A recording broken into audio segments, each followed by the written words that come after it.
Yeah, good evening. I'm your host, Armando. So this is another night of Open Topics, the martial arts editions with Don Armando. So to all my subscribers on YouTube and all who follow me on Instagram, I'm going to put the StreamYard link in the description if anybody's a expert in the martial arts.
Hey, how you doing? Hey, I'm doing all right. How you doing, sir?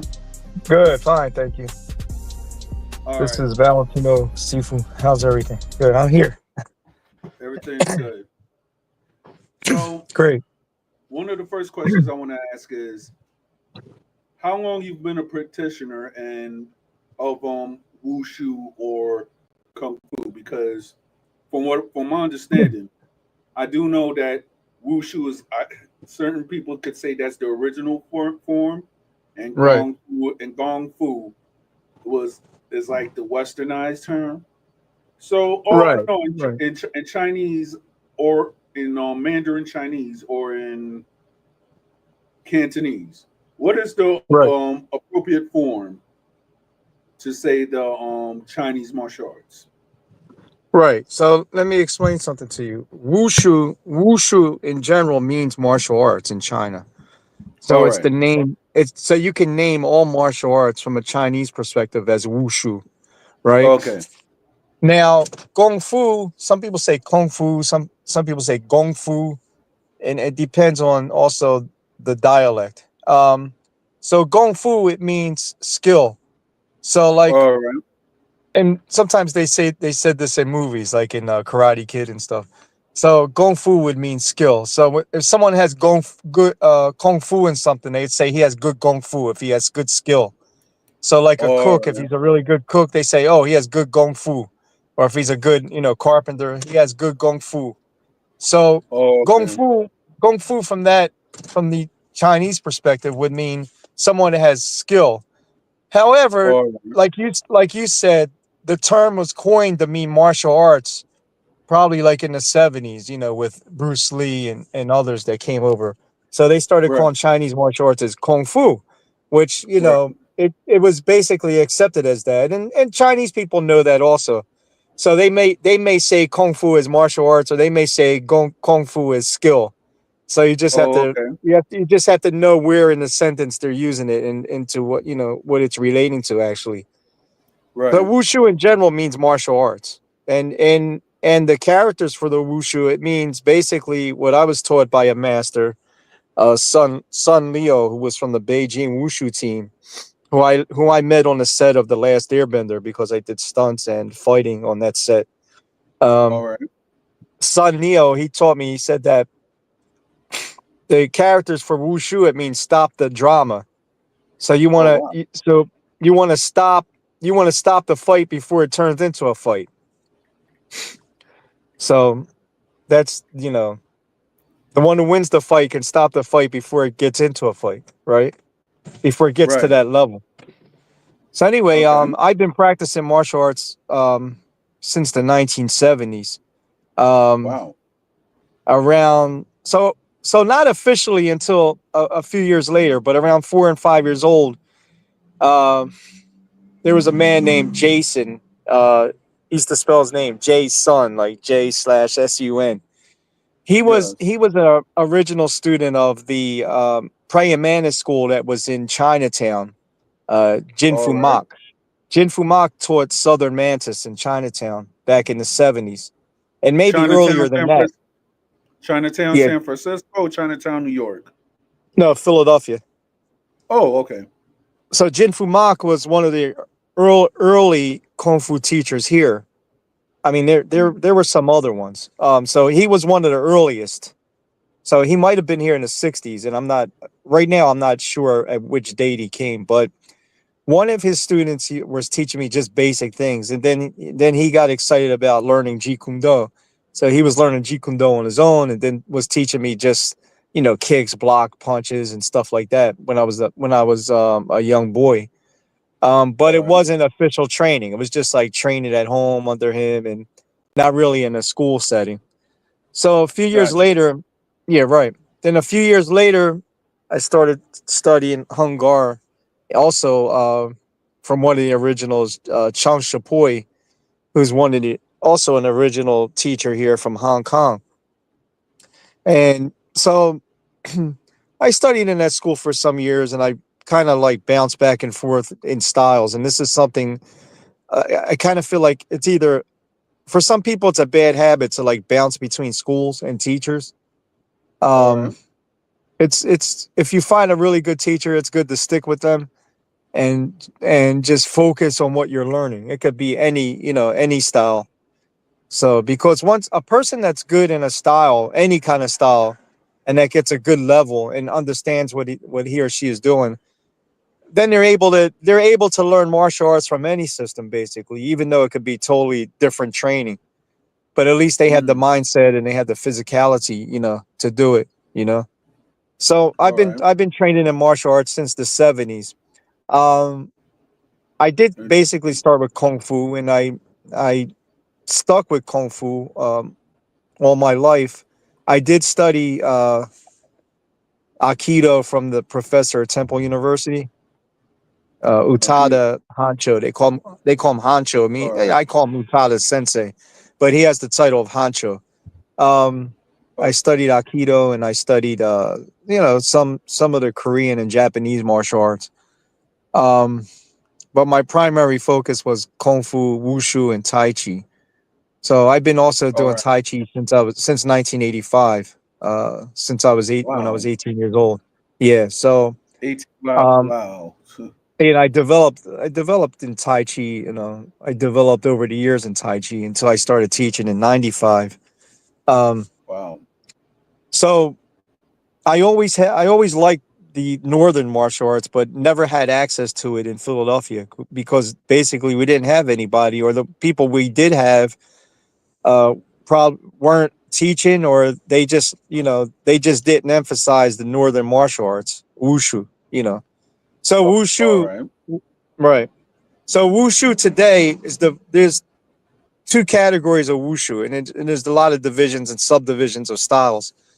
But wushu has in China, so from the Chinese perspective of Chinese martial arts, wushu is traditional and wushu is contemporary. So there's contemporary wushu and there's traditional wushu. For example, Okay. Shaolin systems are usually traditional wushu. And then contemporary Oh, all right. wushu is right. Contemporary wushu is what they compete with in China these days, um, probably since the revolution under Mao. Right. Um, Yeah. so the contemporary wushu is very fluid, very graceful, and it's like mixed with dance like movements, gymnastics, and kung fu, and traditional wushu. So it's something they use to compete with in wushu venues. But they also do traditional, and they also compete with traditional. And then there's sanda. Sanda is the fighting, so it's just like kickboxing and like Muay Thai also. And there's Chinese wrestling called Shui Jiao. All Shui right. Jiao is very similar to judo. So yeah, and then Yes, maybe that's about. yeah. Me and all Mhm. my I'm sorry. Go ahead. uh, uh So up until like about you 2000 there, sir? and yeah, I'm here. All right. So then Yeah. I studied Was with a good. mainland. Mhm. So then what All right. happened? I studied with a mainland Tai Chi teacher named Mr. Zhang for about 10 years. So he taught me some kung fu forms, traditional, and then he taught me Tai Chi for 10 years and Qigong. And then he introduced me to a great master from All right. mainland China, Jiao Changjun. So Jiao Changjun is very famous, is Ooh. one of the champions of China. His name is Master Jiao or Jiao Shifu. Right. So when I met Okay. him, I finally arrived to where I wanted to get to because I always wanted wushu all my life from the northern Chinese martial arts.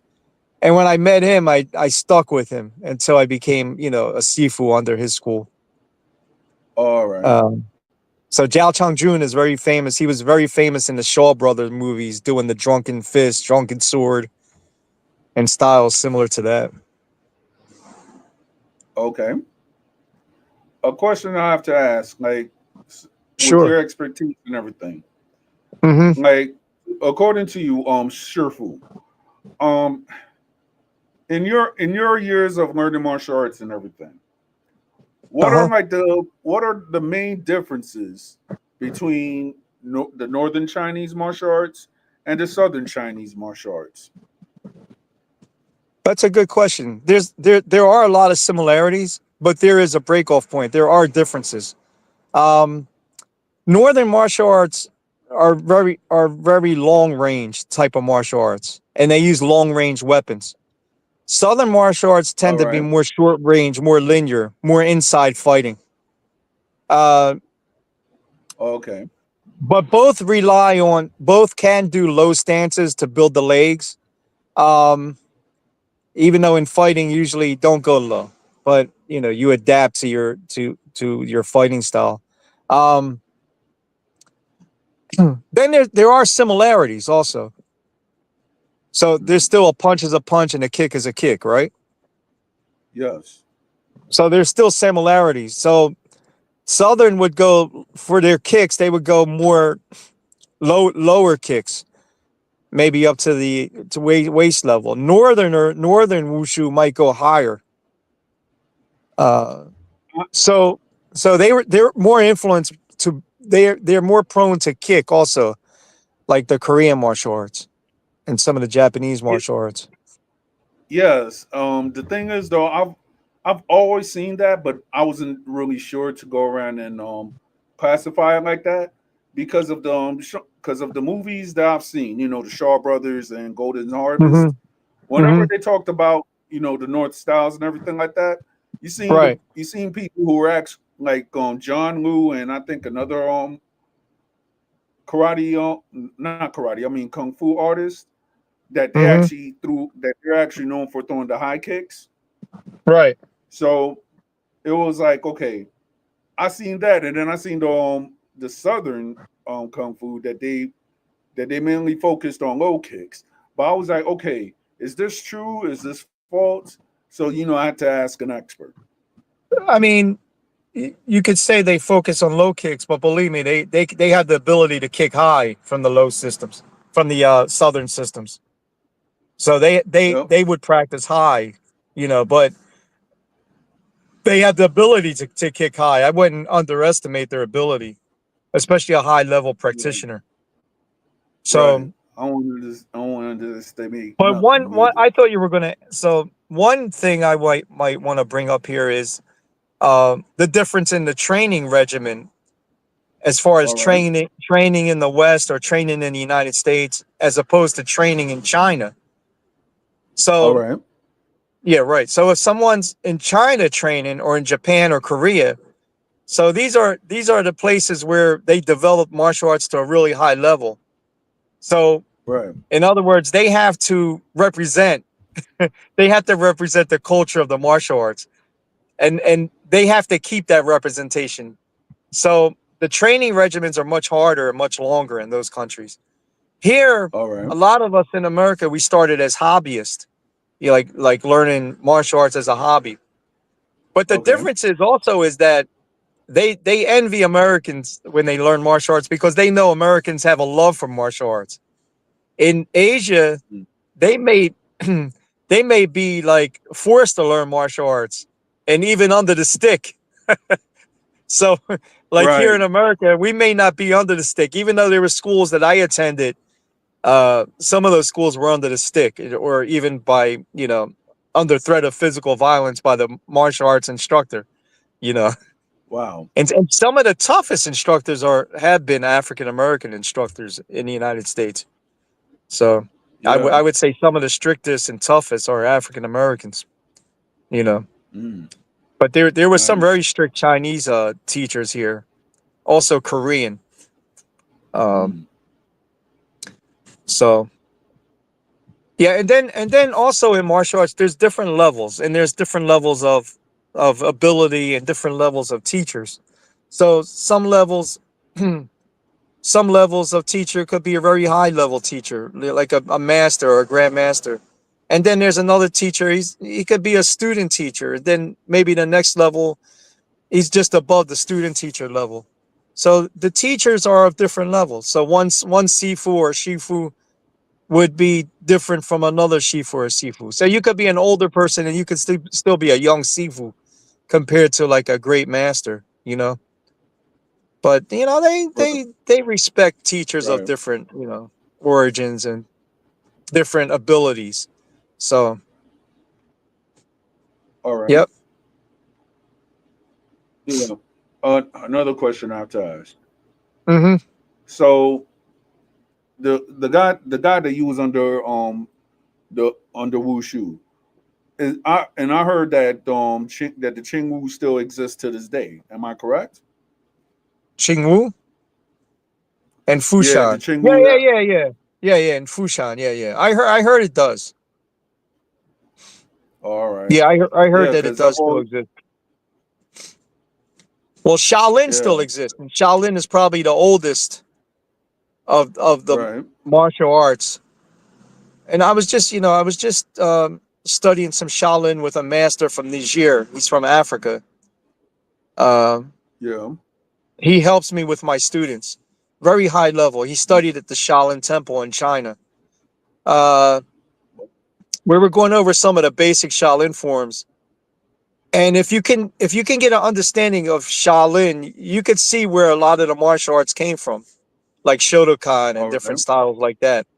Very similar. Low kicks, low slap kicks, uh, and very similar movements. And I'm talking about their traditional forms, because the Shaolin forms are mostly traditional forms, All even though right. they do contemporary wushu also. But Okay. Shaolin Monastery's been there for a long time, and so they're really the forefathers of the Chinese martial arts. However, one of the unknown facts about China is that the uh, the Chinese Muslims have preserved martial arts in China for a long time, for 400 or more years. Yes, Um, I've seen documentaries on them. right. And it's a very unknown fact, and it's very like tucked away. But the biggest monotheistic religion in China is the Islamic religion. It's the biggest monotheistic religion in China. All right. Uh, yeah, and it's not. So it exists Yeah. in northwest China. In all the different major cities, there's Muslim people and there's Muslim masters. So, and we're talking about Chinese. I'm talking about those who are usually Hui people or the ones that are related to the Han people. And the Uyghurs are a different ethnicity, and they're in the northwest. But that's a whole different conversation. But I was recently teaching at the Kuba Yeah. Institute in West Philadelphia. Have you heard of that school? Yeah. I was teaching at Kuba Institute recently, and I was teaching the students so history. So I martial art, martial arts like history and regular history kind of uh you could basically teach history off of martial arts history. Like the history of nations and the history of people. So I was giving them some history, and we were running right. into the history of the Chinese Muslim masters and their styles, which are very as competitive as the Shaolin styles, as strong. Yep. Yep. I'm here if you want to shoot any more questions.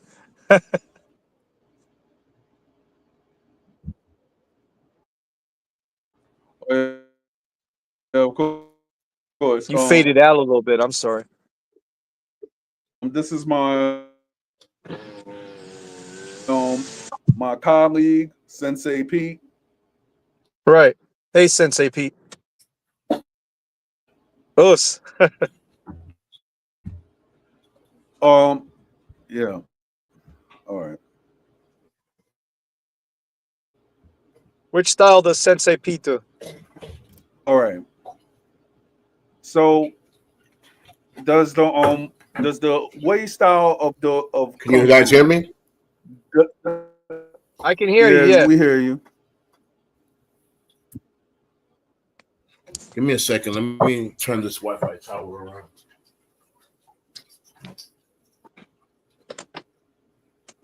Put some light on here.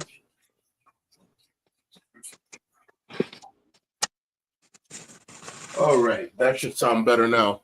Us, I'm Sensei Pete.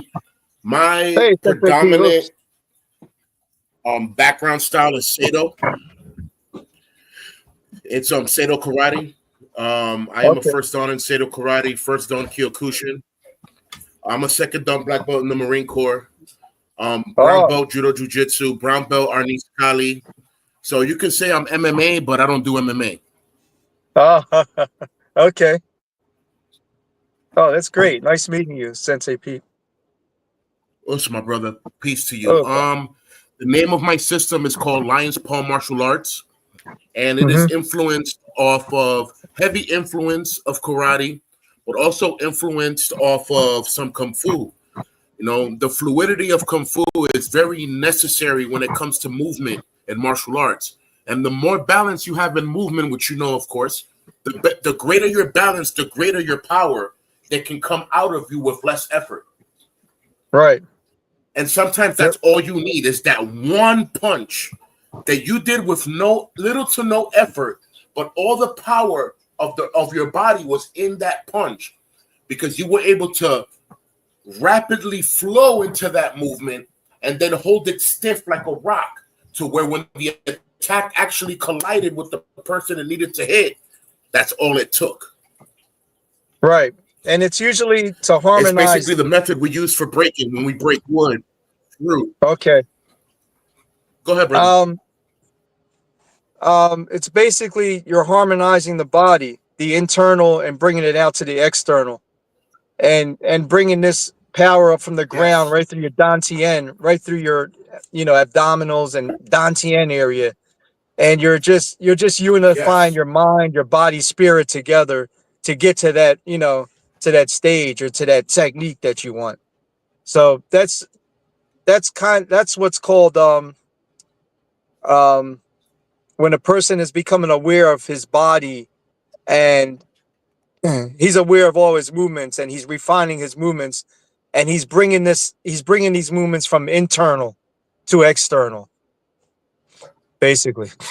Mm. It comes a point, you see, because karate per se doesn't teach so much about using chi and all these other things, but when you start to develop a common flow, you see now how your energy is being manipulated as you move, and now you get to cultivate that chi even better because you're understanding its movement.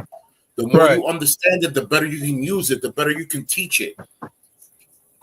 So yeah, Right. definitely. And it has to do with focus, and focus in the mind, and focus in the energy to a certain direction, you know. So that's the student really opens up when he starts realizing his power and focusing his energy, his breath, his chi. Um, then he starts growing in the martial arts. So Sure. before that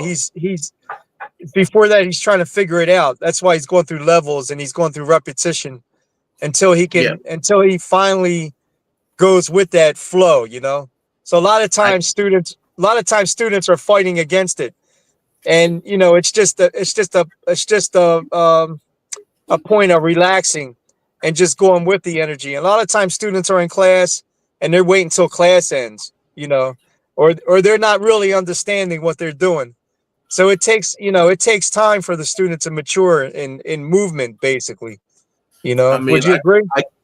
I I call it the step of opening your martial mind. Hmm. You know, at first it starts as a sport. It starts as Hmm. something you want to do because you crave it. You saw someone else do it, and now you want to be a part. And Right. then after not per se going up so many belts or reaching black belt per se, but there comes a time during training where your martial mind just opens and it's like, wait, I understand why I'm doing this now. Like what we call bunkai, which is the breakdown to certain movements and how the applications work. Like, wait, I'm understanding the bunkai now. And then you're explaining it to your teacher, and your teacher's like, wait, I didn't teach you that yet. How did you get that? I don't know. Something just opened up in my mind. Right. Right. You're getting a belt on the next exam. Wonderful. So this could happen also for teachers, because as a teacher or instructor. I was telling one Sifu, his name is Maurice Tunstall. Have you heard of him? Sifu Not me. Maurice. So I don't know. he's been in Philadelphia for a long time, man. And he's a master of the Hungar system and also the Southern Mantis. And Unguard, this man is Unguard. just he's just full of knowledge. I always invite him to my class and I give him the floor, you know. So I share my floor That's with other good. teachers. I don't mind doing that. I love doing that, and I'm learning It's something also. it's a Um, beautiful thing, man. yeah, That's a beautiful yeah, thing. No one knows exactly everything. right. Because I mean, believe it or not, as basic as it would seem, how many different punches can you throw? There's only a certain amount. Anything after that is a variation, or a variation of angle, or a variation of power, or a variation of what side you're bringing it from. After that, everything is the same. What? I mean, I've seen students do things in my class, and actually, they taught me something. Them just playing around with it, with martial arts forms and movements and stuff. And sometimes I'll get something out of the student. I'm like, I just learned something from my student. It So happens. it's always happened. And also techniques and teaching. Sometimes a technique on how to get somebody better, like how do I get this kid to do a butterfly kick, or you know. I just met a Shaolin monk in Long Island about a month ago, and I was telling the monk that All right. I had sustained certain injuries from a very bad car accident, right? However, when I teach my students, some of Right. them I teach them dynamic movements, things that I can't even do anymore. like maybe a really high butterfly kick or an aerial or something that's wushu related, like more All contemporary, right. more modernized stuff. But I get them to do it, and I get them up there, and it makes me happy to see them do it, even though I might not be able to do an aerial, or a kip up right now because of my injuries. But I'm happy that they're doing it. It's kind of like you wish for your student what you wish for yourself. And then in other words, you wish for your brother what you want for yourself. So I It's the feel gift like that this is keeps on giving. Right. right. And this is the attitude I feel like we need to push into society. You want for your brother what you want for yourself. Whether you're in the music industry, martial arts, What you want for movies, yourself. whatever. Yeah, you want for your brother what you want for yourself. You want Yep. for so I feel like this is what's missing even in martial arts schools, and there's a lot. Of course, I don't want to talk about martial arts politics. Maybe I might have heard some shows about martial arts politics, but that's another chapter or chapters. I Are you like to talking leave the about? politics to the leaders of those schools that are doing wrong. Because honestly, Right. schools that are based off of traditional studies and either the soke or the sensei or whoever founded this school or opened this branch, if they're as traditional as the system that they came from, we Uh-huh. know we can confine in that discipline. So there's no Right. need to investigate and or inspect the school. Yeah, you can pull up. Yeah, see if the students are doing well, because that also reflects on the junior teachers too. You know what I'm Right. saying? If the junior teachers aren't doing their job, that means the senior teachers didn't do their job. And that's going to Right. also reflect on the soke. You know what I'm saying? Whoever's the master of the school. All right. So, but how I Right. see people want to pull up to other people's dojos on some, oh, here I am, the one that you love. This is an air supply. This is Oh, a place where we practice is using that our still hands and happening? feet. Is that Like, still don't get happening? hit. That's still happening in New York. Yeah. I see I Oh, in people mean, New pull up York. and just talking about, I came to battle your master. You got to see me first. You got to Yeah. see me first. And if you I can mean, beat me, no, no, what if the no, master's 100 years no, old? What do no, you do? no, not for nothing. You got a guy.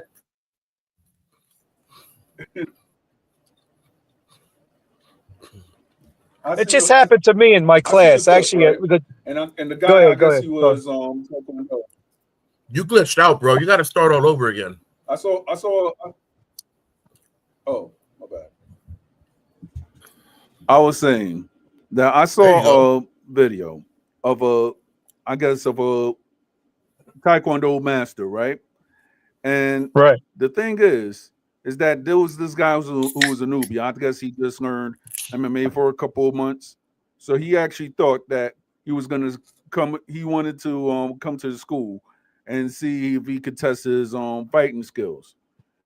And the guy actually humbled him, beat him. He didn't beat him badly, but he just threw him out the door, like who showed disrespect. We were So is doing that that in the on that 80s. things, Right. and then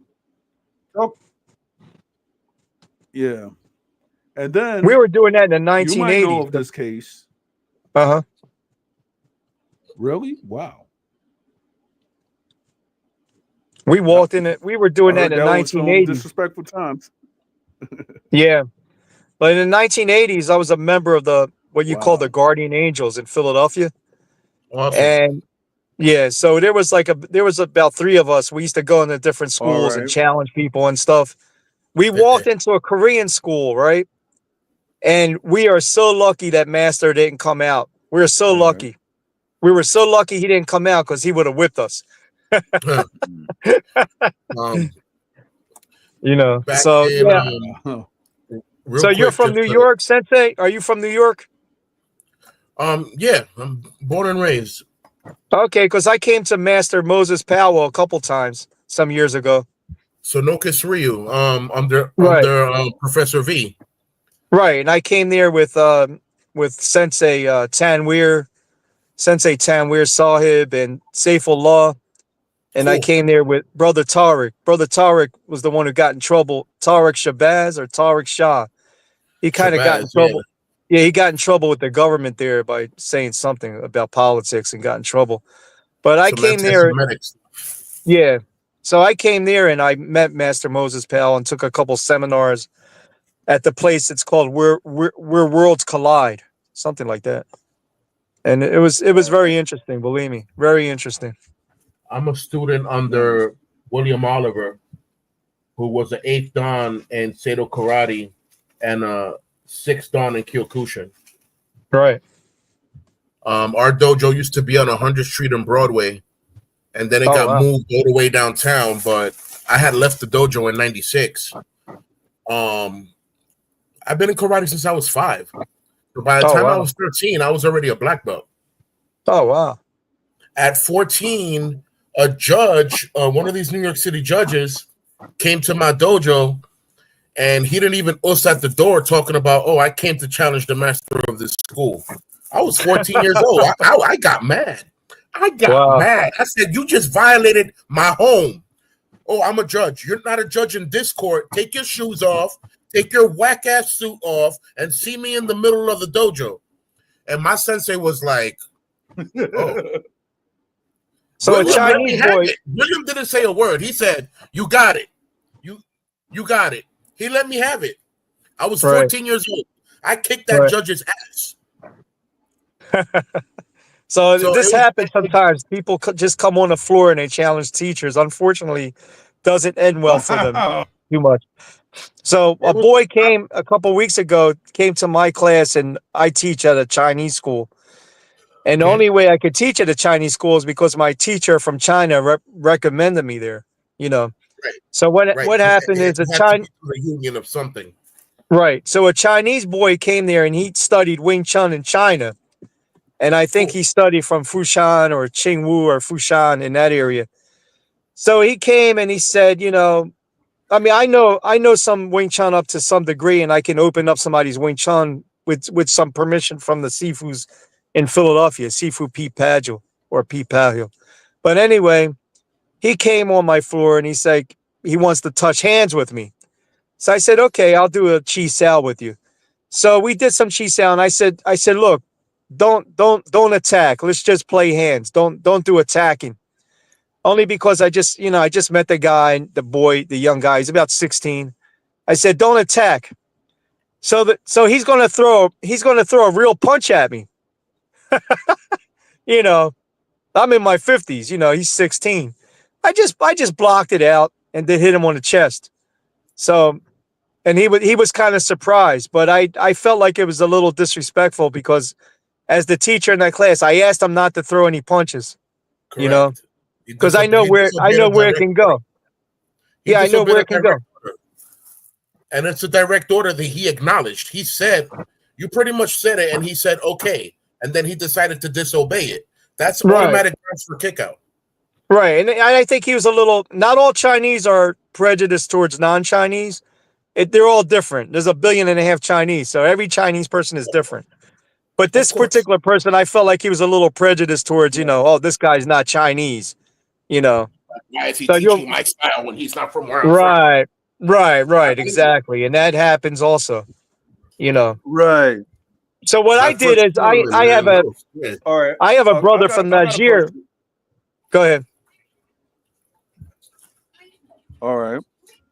Go ahead, brother. Okay, the question I was about to ask is all right. In China, like maybe for a couple years, there's been a MMA fighter that went up and he challenged a lot of martial arts masters, and he actually caught a lot of flack from the Chinese government. So as a practitioner of the wushu styles from China, what is your intake about that MMA fighter or your philosophy? Well, I saw the videos, and so if he's challenging older masters, I think this is not good. I think it's not respectful. Number two, wushu people, that even traditional Shaolin people, they also learn fighting, and the fighting they learn is similar to like kickboxing, Muay Thai, and so I was watching the videos and I'm seeing Tai Chi people coming out doing their Tai Chi forms. I'm like, that's not the way that's not the way a real Tai Chi fighter is going to fight. You know, Yeah, that's not he's the not going to combat come way of out doing doing it. Tai Chi forms. It's ridiculous. So I feel like some of those masters, they didn't learn how to fight. They just learned the forms, and you know, they might have health reasons and for doing forms and things like that, but they never really got down in a gritty fight. So even though a lot of things in the forms, you got to take it out of form and you got to train with it repetitiously until it becomes just you, you know. But you know, Common it just flow. comes down. The fight just comes down to, like, you know, who has the speed and the, you know, the power behind that speed, and it's really a wushu fighter. They do sandao too, so they do the free fighting. So it's not, they don't come out. If you see a wushu person fighting, you're not going to see any forms. He's just going to look like a Muay Thai fighter, or you know, or an MMA fighter. You're not going to see his system. You're going to see You're going to see his system through his punch or his kick. You know, Right. He's not coming out to do kata. He's coming out to kick butt. Right. right? The kata is to train and refine your techniques, and for health reasons too, and to train your legs, and to get, you know, it has a lot of health benefit behind it. And those techniques, once you take them out of the kata, you know, some of them are very dangerous. You know, like elbow strikes, knee strikes, and all kind of things. Chin-up, grappling. You know, very similar to Akijitsu, Aikido. You know, That's why I was talking about bunkai, because, like you said, that Tai Chi person approached the fight in the Tai Chi form of traditional medicine, as opposed to approaching it in a combat format where it was actually going to work for him. And that's because he didn't know the breakdown, the proper breakdown to the movement, the proper bunkai, how it applies in a real fight. You don't have to turn around and do any pose. You could just stand normal and just let the power rip. Let your body move. It's not just a block. It's not just one movement. You're blocking and attacking at the same time, countering, grappling, pulling down, grabbing clothes, choking, setting up for a toss. It's all happening down in 1 second. You shouldn't have to think about anything. The first person right, to think lost. right. I agree, 100% agree with you. I've So been in I so mean, many fights, man.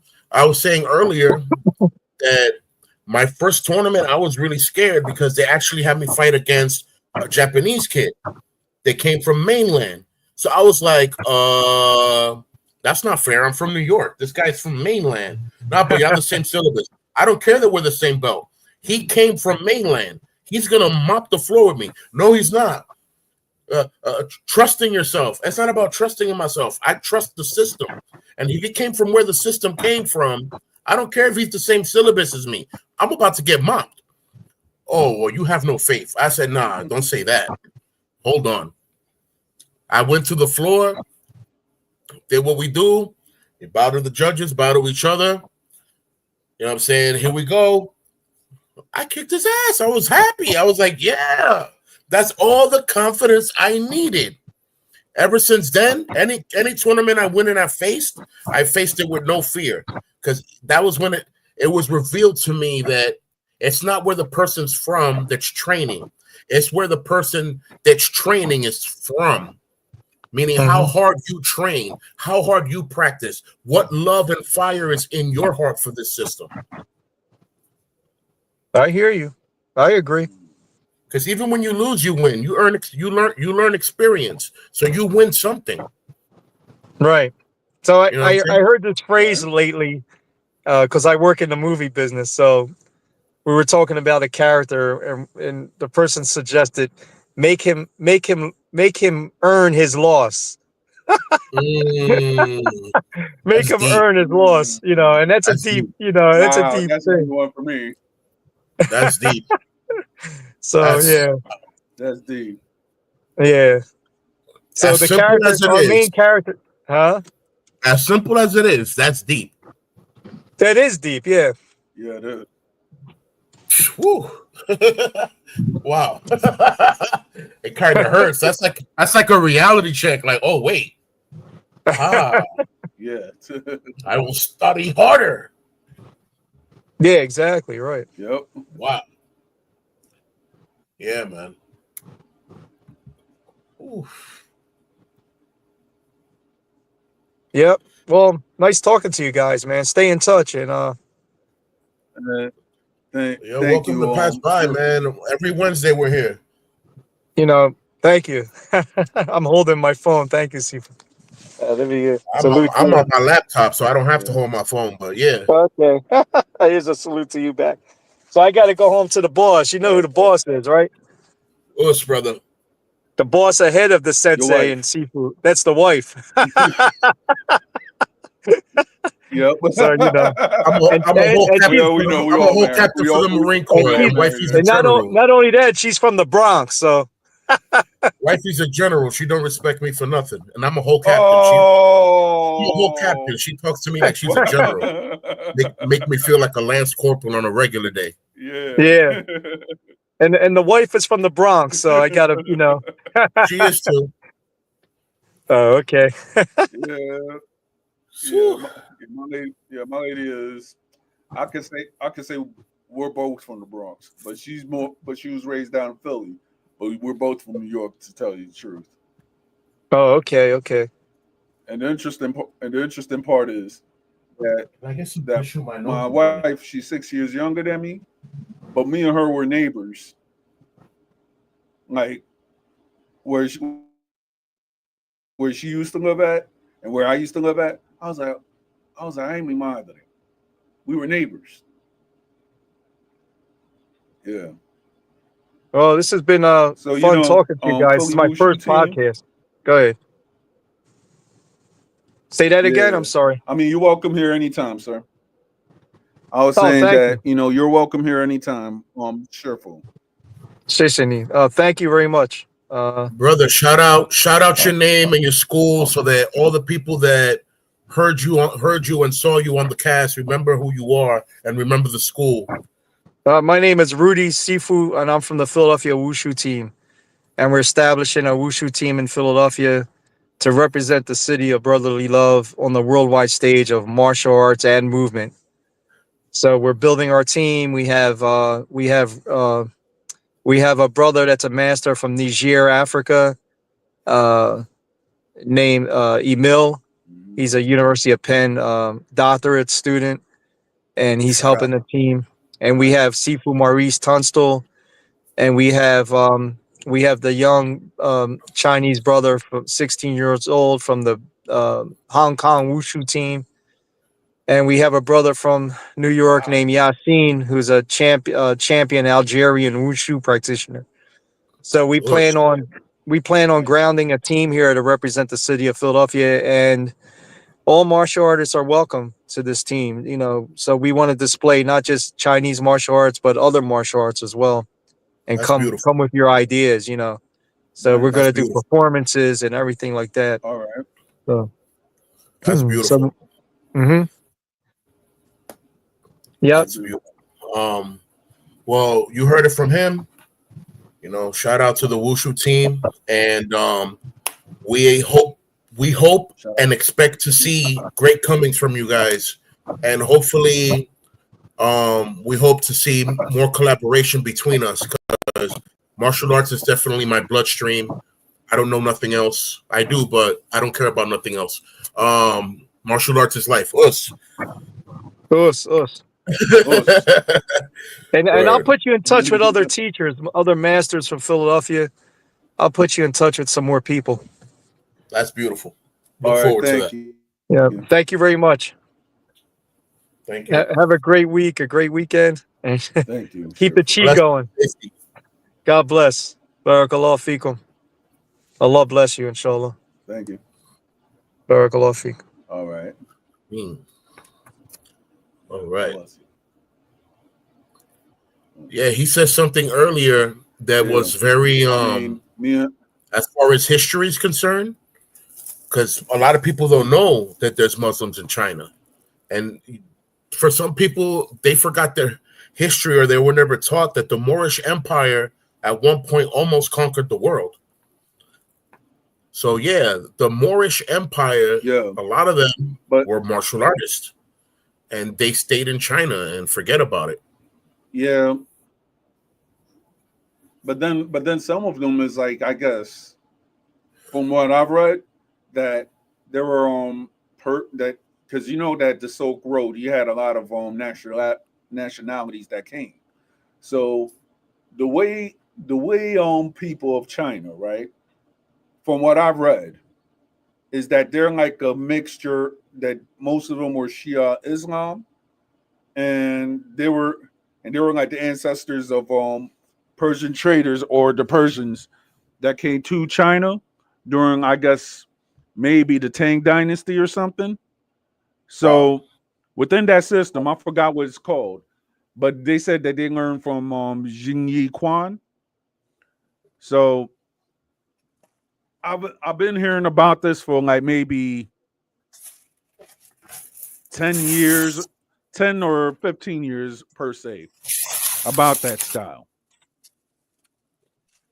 It was a long time ago. A long, long time ago. Yep. Yeah, I'll be back, Pete. I just have to do something. All right, brother.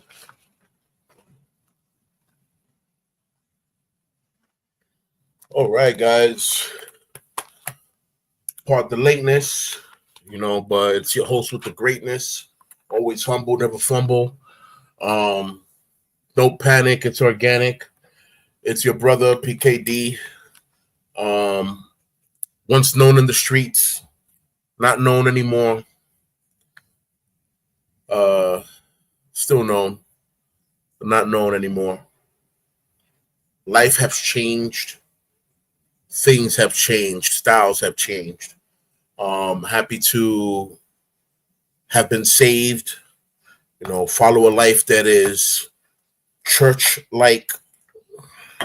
Follow a life that is more centered towards the family, more centered towards, unity, bringing help to people. Sometimes people don't want help. Not saying that they want to be in the situation that they're in, but sometimes people just don't want help. So sometimes it comes to a point sometimes that God has to reveal it to you, because that person's not going to ask for help either. There comes a point where God just reveals it to you because, listen, that person needs help. They're not going to ask for it. They're not displaying signs of needing help, but they need it. All right. So what happens at that point? Well, you're either going to listen to the word of alert and be like Ezekiel, you know what I'm saying, the great watchman, and let the person know, listen, the Lord is telling me that you have a problem. You know what I'm saying? You have a situation. Let's pray about it. But I need you to talk about it so that you can get it off your chest. Or are we going to pull a Jonas and not listen to the word and flee from the situation? Instead of heading to the city where the Lord is sending you, you want to head to the other direction. Well, then if that's the case, get ready to be swallowed by a great fish. Get ready to be swallowed by all types of opposition, all types of things that you can't understand. Not saying that that's what's necessarily going to happen, but if God is telling you to help someone, why are you running away from that call? What if you're the one that needs help and God sends a person to you? Would you want that person to deny the fact that God is telling them that you need help? I'm pretty sure you wouldn't. So why would you deny the blessing that God wants to give to someone else via you? Do you not know that you're going to be blessed 10 times more? Do you not know that those that serve the kingdom have greater value than those that are being served? You must understand that when you're a king spiritually, there is no greater authority of service than those that serve the table. How important is the king sitting at the table compared to the 20 chefs he has in the background? Without the chefs, nobody would eat. Right. So when it comes down to authority, there is a chain of command. There is a chain of unity. We're all links that form a chain. So this is why it's important to not be good, but to be righteous. A real king will not just sit down in the face of danger or cross their arms when they see that someone's in a time of need.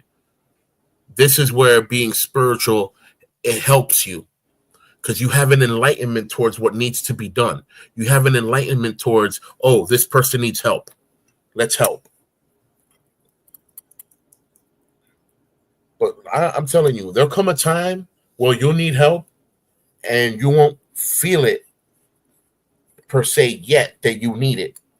But there's people on the outside seeing that you need it, and you don't want to open your mind or your heart to these people, even though they're telling you, listen, God is revealing to me that you have a problem or an issue.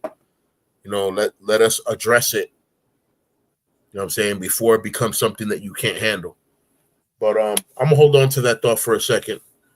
Yo, Armando, you got the mic, bro. I gotta flip this rice over real quick. Got you. All right, got you. Well, as you know, I was actually talking to the guy from Philly Wushu team. So what I'm trying to do is that I'm trying to make this Wednesday night safe space for all martial artists, because I'm not per se a martial artist, but I was involved with the martial arts when I was a young kid. So it's been a passion, but it's like for maybe 30 something years, I've been confused on which style I'm ever going to take. But I still have like a great admiration for the martial arts. So when I actually thought of this, martial arts edition and everything, I have met a lot of martial art artists within my lifespan. One of them happens to be Sensei Pete. The other one happens to be my jefe and my good friend, Sombra 4G. You. So, this is what this channel's all about. Safe space for all martial artists.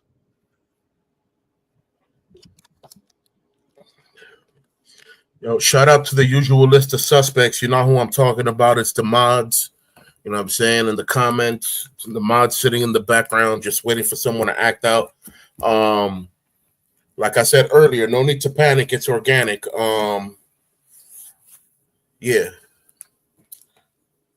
Exactly. That's what's up right now.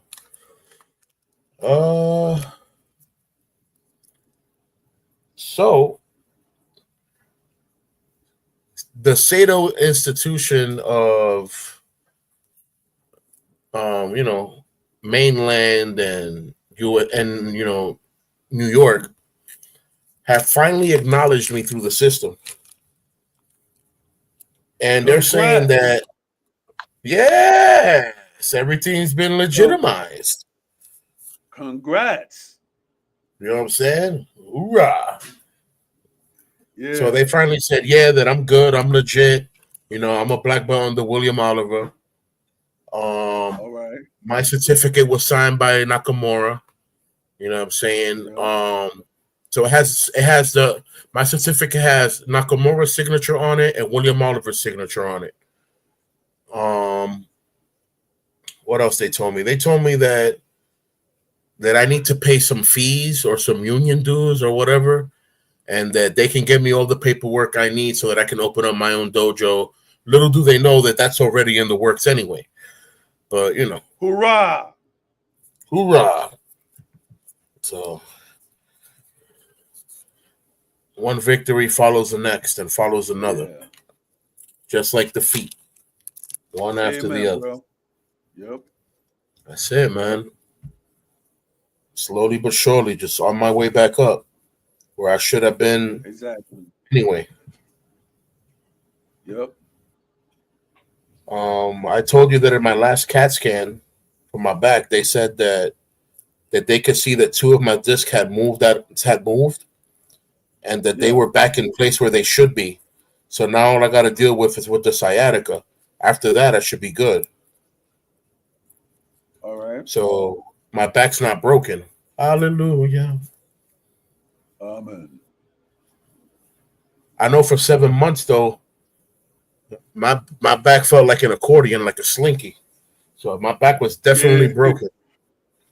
Yeah. Yeah, I was taking care of it the most as possible.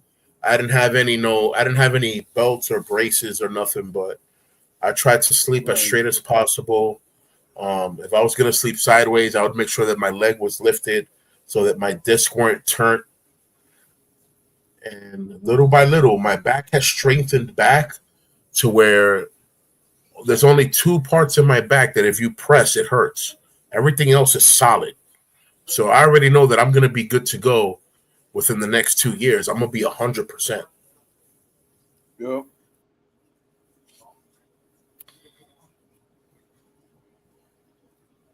I mean, Yeah. That's a blessing, bro. Yes, sir. Yeah. Yeah. So that's one of the stories of my dojo of why they remembered me. Because they were trying to figure out, they had to go through the personal archives and call people that, were around for my time. Because there's people that left the dojo that they haven't come back. Gotcha. So there was people, they had to call people. And that was one of the stories that they reminded them of.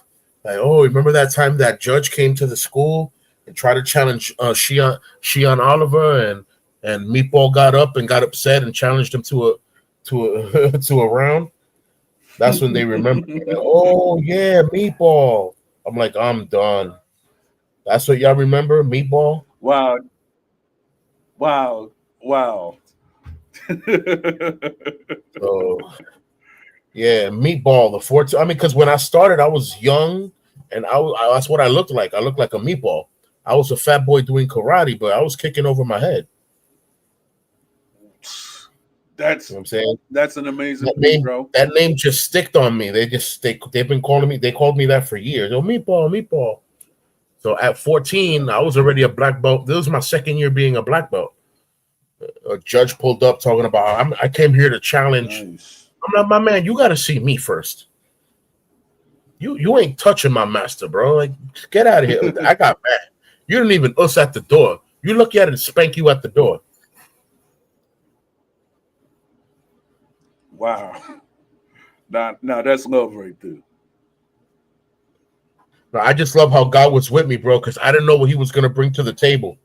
But I put confidence in my training, and I remembered all those tournaments that I went to. Just kick ass and ask questions later. Yep. So that's what I did. I kicked ass, and then I asked questions later, like, "Oh, what belt are you?" "Oh, I'm a brown belt." I'm like, "You should have said that." How you a brown belt talking about you want to challenge a 7th dan black belt? You dumb. Yeah, you a judge? That is. How you a judge? Yeah, that is. Dumb. Yeah. Well, like you couldn't judge anything. You couldn't judge the way that he was going to lose. So I guess that's what it is. I'm gonna give you the inside scoop. He could judge the law, but he couldn't judge the martial law. How you a brown belt? You talking about? I came here to challenge a 7th dan black belt. He lucky. Listen, he lucky I didn't kick him out the dojo from the door, because he walked in there and shouted that blasphemy without even saying us. How you walk into my dojo without saying us? You lucky I didn't throw a pole at you. Exactly. Yo, he's lucky. He's lucky. Because we have a dodgeball. It's like like one of those medicine balls. It's like 35 pounds. We fling that ball around like nothing. A quick shout out to those who are exactly. A quick shout out to those who are on Instagram.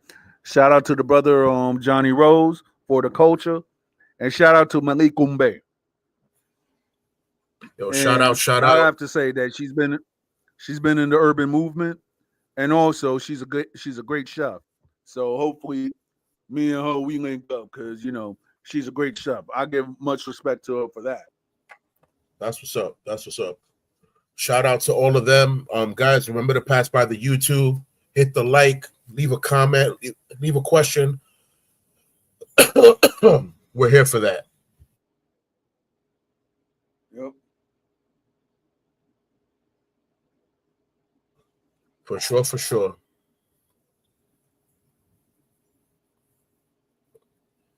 I can tell you, for sure that I'm seeing my energy come back. Like I'm recovering my energy back. My internal battery is charging up better than it used to. While going through this, while healing, I felt like my internal battery couldn't charge more than 60% because everything was focused on my back. Everything was focused on my back. Now that I'm feeling much better, when I rest, even though I might wake up in pain, I feel the energy that I'm waking up with energy. Like, oh, okay, this is what I wanted. You know what I'm saying? This is what I remember from my 20s. You know what I'm saying? Waking up with that power, like, oh yeah, I'm ready to move a whole apartment. Yep. You're done? All right. All right. So I'll be back in 2 minutes. I'm about to serve some food real quick, and All right. you're ready. Exactly. Be all right back. Yep.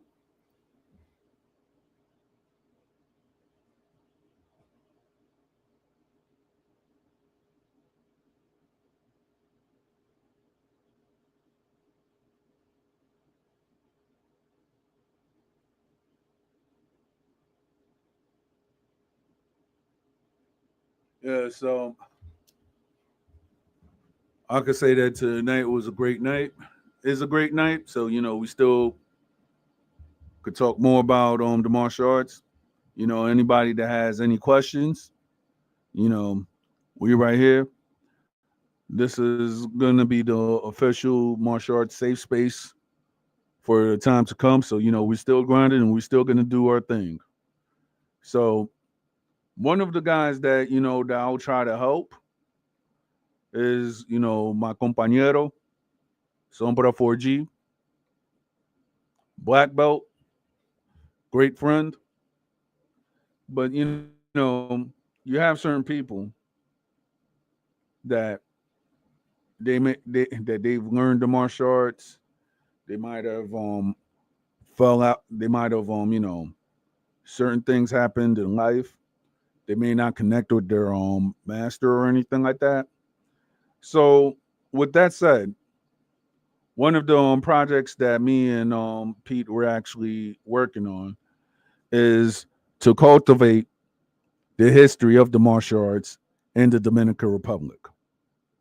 So when we actually cultivate the or the history or actually talk to the sifus or senseis that was there when martial arts came to the Dominican Republic, I mean, I'm talking to several right now. So hopefully, like maybe in the future, you might have some interviews in Spanish in respect to those masters. So shout out to all the masters in the Dominican Republic. And we're gonna actually get this story put a, put up across for everybody to know when the martial arts came to the Dominican Republic. A side story. So we're actually on the works for that.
And I'm back. Yep, I'm back too. All right. I quickly came home, made the kids some arroz con habichuela. Throat is dry. Give me a second. Okay. I made the kids some arroz con habichuela. Made them some chicken nuggets. And yeah, my homemade chicken nuggets will make you run up to your nearest, will make you run to your nearest McDonald's and make you smack the manager.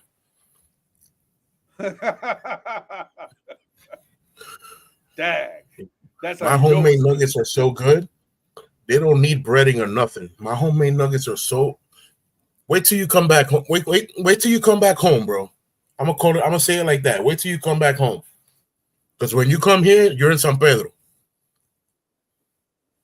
Basically. When you come to my house, you in San Pedro. So wait till you come back home. Yep. When you come back home, I'm gonna make you Pete's famous nuggets. You're gonna be like, whoa, dude. I'm like, yep. Whoa. Like, yo, who made that? Me? Yo, no breading or nothing. No breading or nothing. Sheesh, this is good. I know. Yeah, I know. I can't wait, bro. For real. Yep.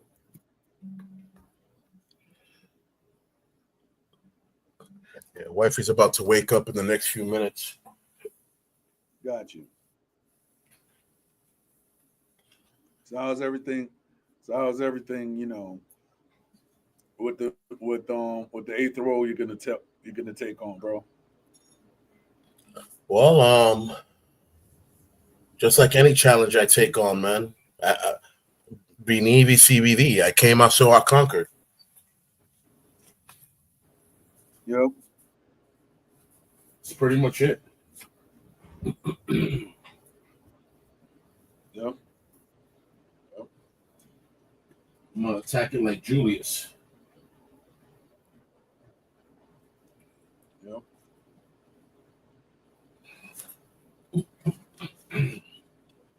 Over here looking for a tissue so I don't have to run into the room because I don't want to wake her up before time. She gets cranky. Right. Got you.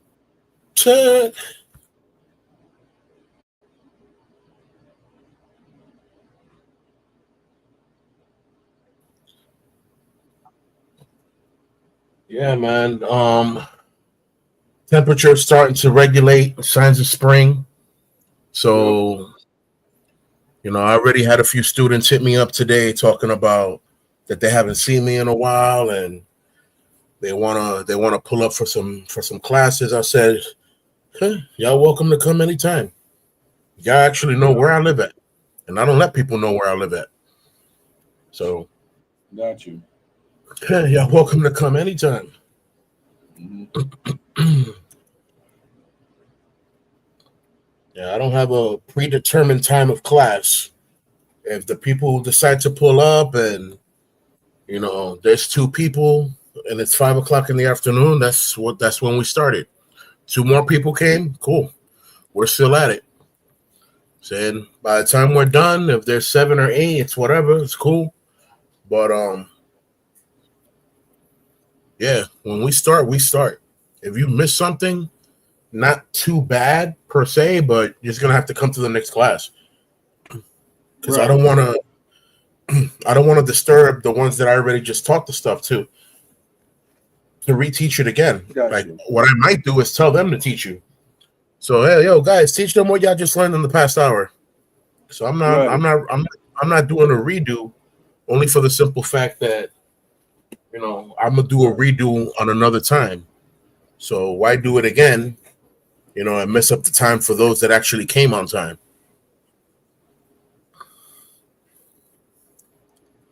So yeah. But yeah, bro. One of those kind of testimonies, man. Stepping up to the opposition, like, who is this guy talking about? He came to challenge the master of this school. Boy, you got to see me. I don't care what you are. I don't care what you is. But it is what it is. What it be, what it do. Would it do what it is? Would it be? And we about to find out. Pretty much. Yeah, bro. I wasn't with it. I felt mad. I felt some kind of way. You just walked through the doors of my dojo without saying us, talking about you came to challenge my master. See these feet first. Then we'll talk. We'll talk about a chance after that. Yep. See these feet first. The funny part was when he asked me what my name was, and I told him Meatball. He said, yo, kid, what's your name? My name's not Kid. My name's Meatball. You want to see my master? You got to come see my feet first. Mind you, wow. There are other black belts that are higher than me that could have defended Shifu's honor, Sensei's honor. There were higher black belts than me. There were other people that were better equipped than me. But guess what? Having a higher belt doesn't necessarily mean that you have a higher heart. Right. And you're the David of that situation. For real. I was the David of that situation. Turned out that Goliath wasn't even Goliath. It was Goliath Jr. Yeah. So it bothered me because, my man, how you going to walk into the dojo talking about you want to challenge a master and you a brown belt? You ain't even up to speed yet. Like, chill. I give him a sidekick to the ribs that he fell down to one knee looking at me like, this young man is kicking my ass. Yes, I am. Wow.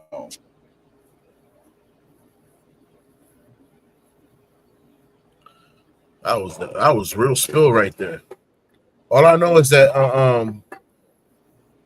one of the scariest sisters in my dojo, her name was Angie. I don't know where you at, Angie, but God bless you, miss you. You one of the real ones. You one of my day ones.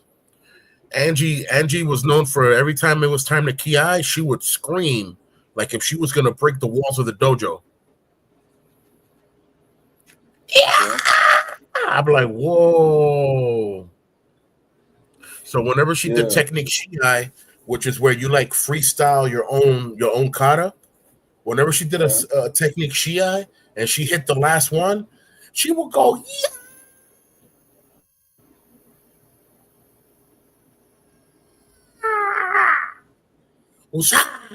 I'm like, yo, it took 15 seconds for you to do that. Don't you think you're doing too much? But we loved her for that. And I'm pretty sure, just because I know, that if she would have actually hit somebody with that, they're going to be in so much pain. Because she's putting a lot of power into that. Pretty much all of her power. She's using 100%. So Angie, shout out to Angie. She was the scary one of the dojo because her ki's were out of this world. Yeah, that was fun, man. Angie, when that happened, Angie came up to me and congratulated me, and she scolded me at the same time. You should have asked him what belt he was. I'm like, I already said that to myself. Stop. She scolded me because I wasn't supposed to outburst like that at the dojo. But what do you want from me, man? William Oliver was more than just my sensei. You know what I'm saying? He was like a godfather to me. Like, this man would pick me up right after school, and I was allowed to stay after classes so I could see other syllabuses train. And I would leave when he would close up. So I literally lived 2 blocks away from the dojo. So he would walk me to my building. You know what I'm saying? Like, so that you know what I'm saying? That man was like, he was technically like an uncle to me. Like, he was that close to me. Wow. So, it bothers me that when I came back home, when I came home from the military, I didn't get to spar with him one last time. So I wanted to become, Nidan or second Dan black belt, you know, via him, obviously, but I didn't. I became a Nidan in the military system. So I wanted to spar against him to see what he could teach me. Because, it was to my understanding that he was given eighth Dan, what I'm saying, before passing away. Yeah. So I wanted to have that honor, and I guess the ship sailed early, and Yeah. I didn't get to see the man. I saw the funeral page that they set up for him. Very very beautiful, very honorable. Yes. But while everybody sees their teacher, I'm seeing my godfather, and I'm missing someone that I had a personal bond with. That wasn't just block, attack, kick, punch, elbow. Right. This man would help me with my homework. That's not his job. You know what I'm saying? This man would help me with my homework. That was not his job. Right. And one of the main reasons I respected him even more is because he was the only man that I never saw. Mind you, I never saw him trying to holler at my mom, as opposed to everybody else was always trying to kick the Willy Bobo with my mom. Like, what is going on here? Nah, that's disrespectful. So he's the only adult of that era that I bumped into that wasn't trying to kick it with my mom. So I respected that even more. Mm-hmm. So the system, what I was saying earlier, the system acknowledged me. They found out who I am. Someone brought up that story of me being 14 years old and, mopping the floor with the judge. They brought that up. And then they brought up something about that I owe dues of months that I didn't get charged. Okay, so how is that my fault? I'm saying I like that mean, makes no sense. technically, you was a kid, so I'm just saying, if the headmaster of the school decided to not charge me, why all of a sudden you guys want to charge me now? Are you not disrespecting his grace right now? Are you not disrespecting how he wanted me to be there free? Like, I don't get it. So I mean, if you actually look at it, it is what it is, basically. yeah, I'm not Because gonna get into the politics of that, but I think Senpai Victor told me that it was something like $200 or something like that, maybe. And I'm like, all if it's right, only $200, that's not a big problem. But if they're expecting me to pay $200 per month for how many months I didn't pay or for how long I've been missing, imagine trying to charge me $200 per month for all this time that I've missed out from 96 till now.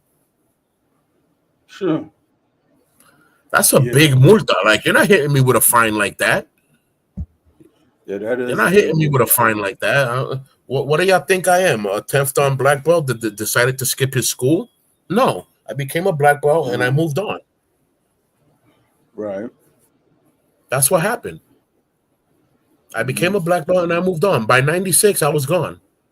A lot of Yeah. that has to do with my mom, obviously. She sent me All to right. DR. She sent me to DR, and I was out there in DR for a couple of years. And while I Oh, was out okay. there for a couple of years, yet again, I once again went back to Taekwondo. Right. Saying I became a yellow belt. I think it was yellow or green belt in Taekwondo. All right. And of course I was going to become that. I already had a whole syllabus of other belts in a different system. Yep.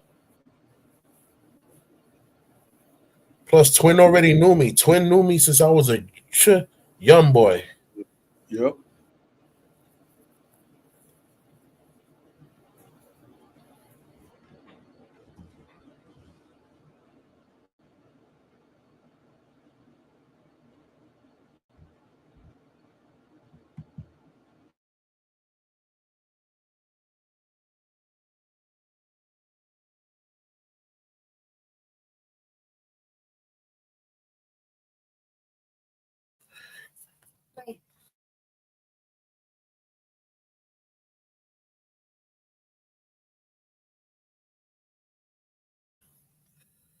Hello. Yeah. I'm here. I'm here. Yeah. I was I muted for a second. I was sending them off to bed and whatnot. Everybody Kirby'd their food. They Gotcha. inhaled it. I'm like, all right, cool. Vacuum cleaners. Yeah.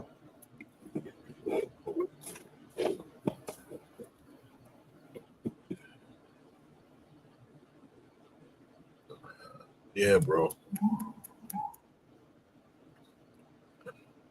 Yeah, man. Sooner than later, start giving some practice videos and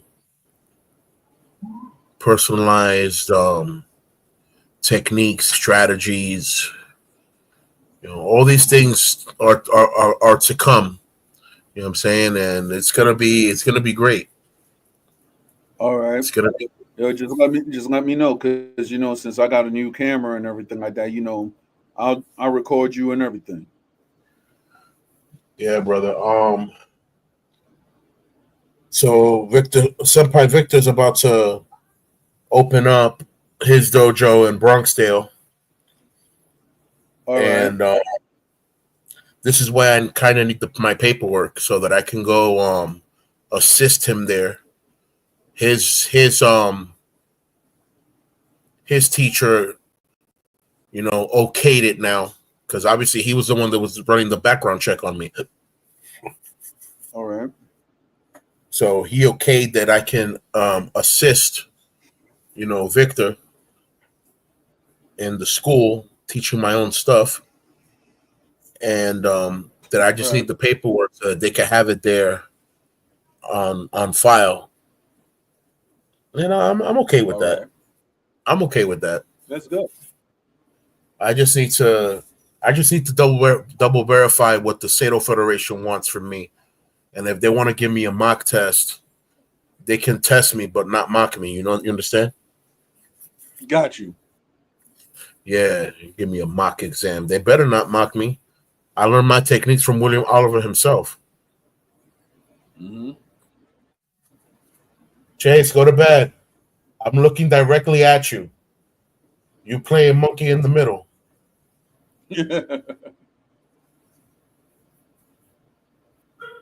So there goes Tuxedo Dog. Oh, I can't wait! I can't wait to see him again. They're all females. All the animals are female. There's only one male animal, and that's one of the turtles. The turtles. I mean, I can't wait to see her Yeah. again. So Yeah, they're all females. The 2 dogs, the 2 cats, the 2 guinea pigs, 2 of the turtles, and then there's 1 boy turtle. Right.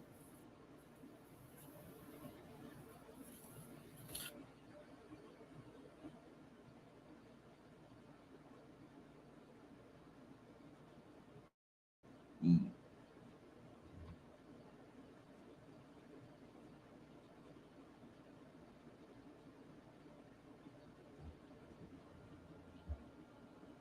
So, all right. Yep, I'm here. So, I'm did you here. see the Cobra? So, did you see the Cobra Kai seasons on Netflix, or you didn't have the opportunity to? I haven't seen them just yet because I haven't paid attention to it, but wifey has, because she remembers Karate Kid growing up, and she really likes it. So I haven't paid attention to it so much because you know I don't want to put it like this, but as a true martial artist, I feel like they're just making fun of a system.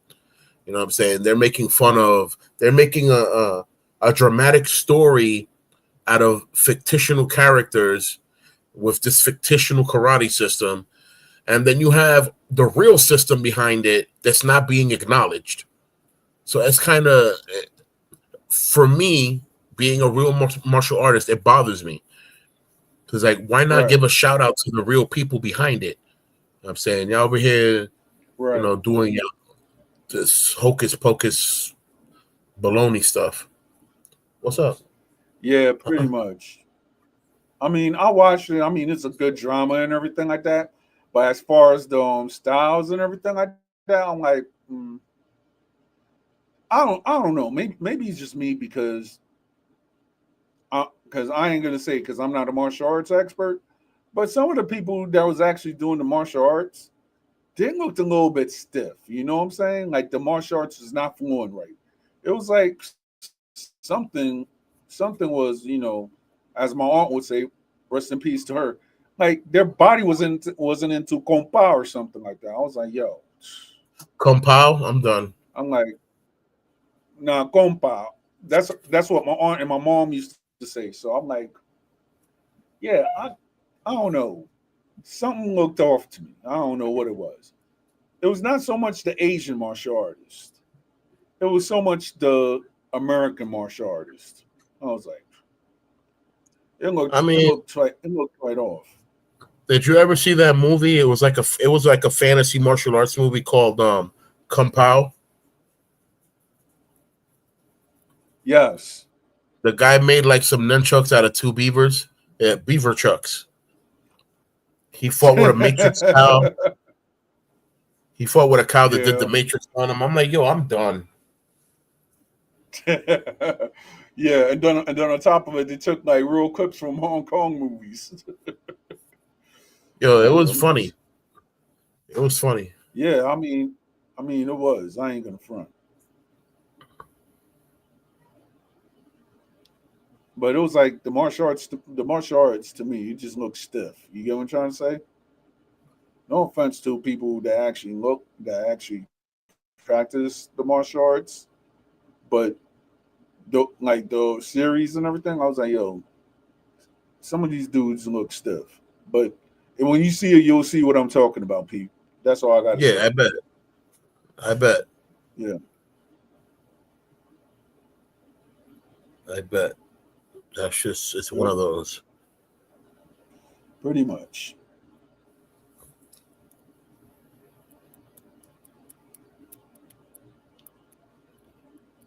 Oof. Yeah, man. I can't wait for everything to just come together and, you know, and be what it is. Yep. And when I have to log on to the laptop, to the show, and I'm actually at the dojo, like, yeah, so welcome to the martial arts edition, and we're live at Bronxdale, and have everybody just cheering, and Yeah. let's have some classes.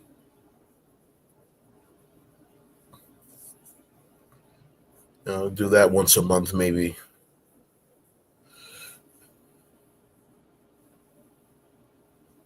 twice a Yep. month. Who knows? Let's see what happens.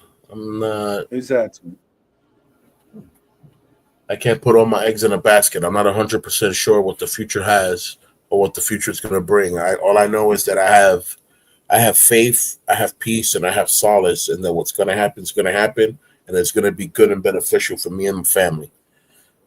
And that's Amen. just keep it strictly business. Yep.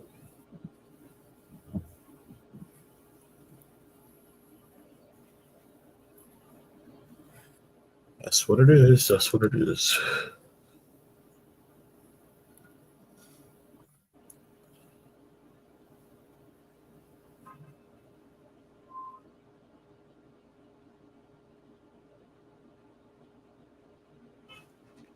Hmm. It is what it is. Yeah. All right. Now, talking about hairstyles in the Yeah. martial arts movies, right? Which was one of the worst hairstyles in your opinion in the martial arts movies? I mean, that's the thing. Like, depending where you go, there are certain, per se, maybe restrictions to what you can do. You know what I'm saying? What kind of hairstyles you can have, but there's they don't really have a certain criteria. Oh, your haircut needs to be like this or look like that, or so Oh. I've seen some very ridiculous mullets. You know, I've seen I some mean, I very mean, it's like for the martial art movies, right? I don't know why. I don't know why Hong Kong always does this in the movies. But why is it that the final bad guy always have the white hair? Is it like by design or anything like that? because they're trying to say that the final bad guy is the final boss, the grand boss.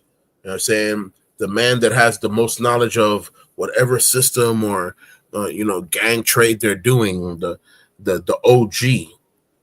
So that's what's weird. Oh, But right. yeah, Yeah, yeah, because that's something I always try to figure out. Because all the movies that I've seen, okay, I mean, of the Hong Kong genre, the Japanese genre is a little bit different. When they're actually talking about samurai, I don't know what that haircut is called, but all the Japanese samurais that I've seen, they always had a top knot. If that makes sense, and it was that's barely, the supreme bad guy. Oh yeah, it was a bad guy, but he wasn't like the supreme bad guy, like how they put it out like in Hong Kong kung fu flicks.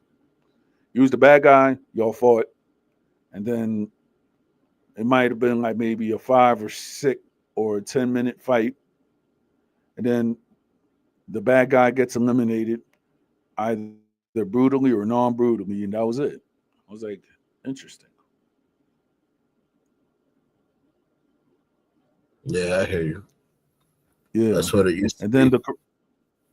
the Korean movies, they're interesting because at the time I'm talking about like the 70s and 80s, they're low budget, but at the same time you could see the martial arts. It's not like how it is now because they got advanced, but their movies were actually a little bit grainy, but it was actually good. And then what a lot of people don't know is that some of the highest kickers that you seen that they were the bad guys and such, they actually came from Korea.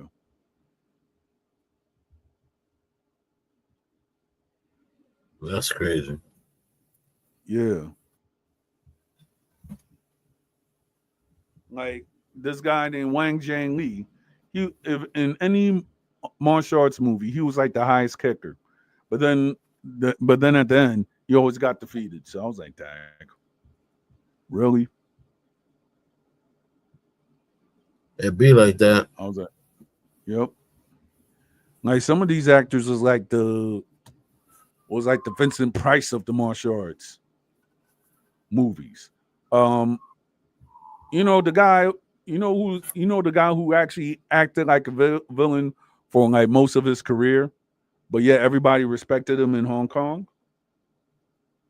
The guy that actually played Mr. Han in Bruce Lee Enter the Dragon, Shi Ke. So he was like the Asian Vincent Price. I mean, as an acting, not in personal life though.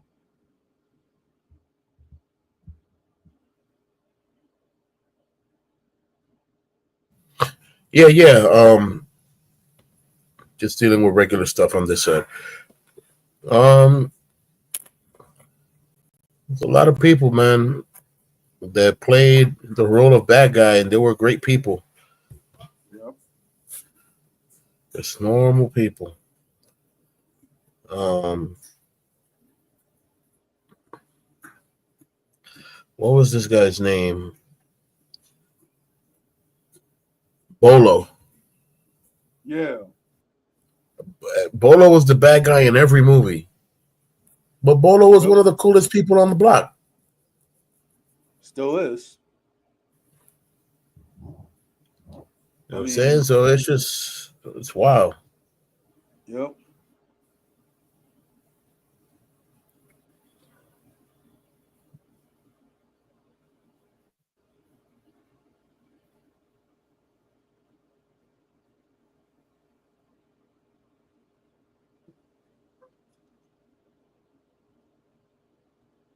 So yeah, man, that's basically what's going on.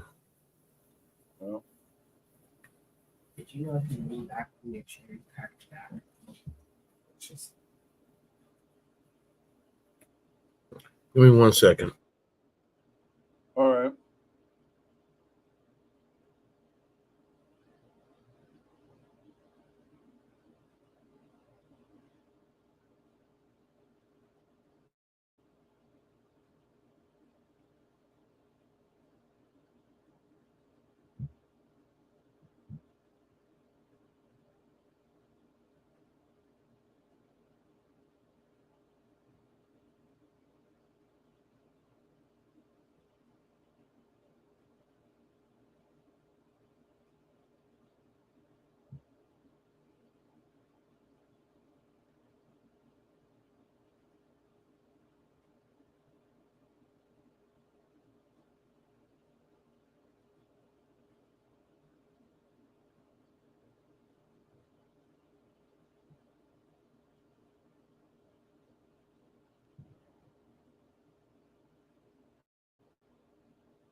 Yeah, man, I'm back.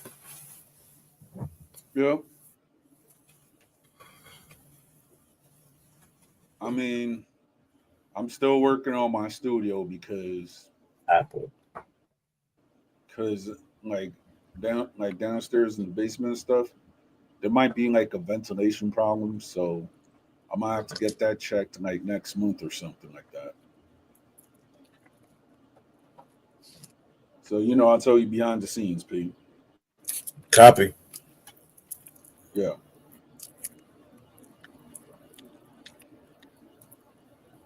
You know, you have Dominican solutions and then you have Dominican problems.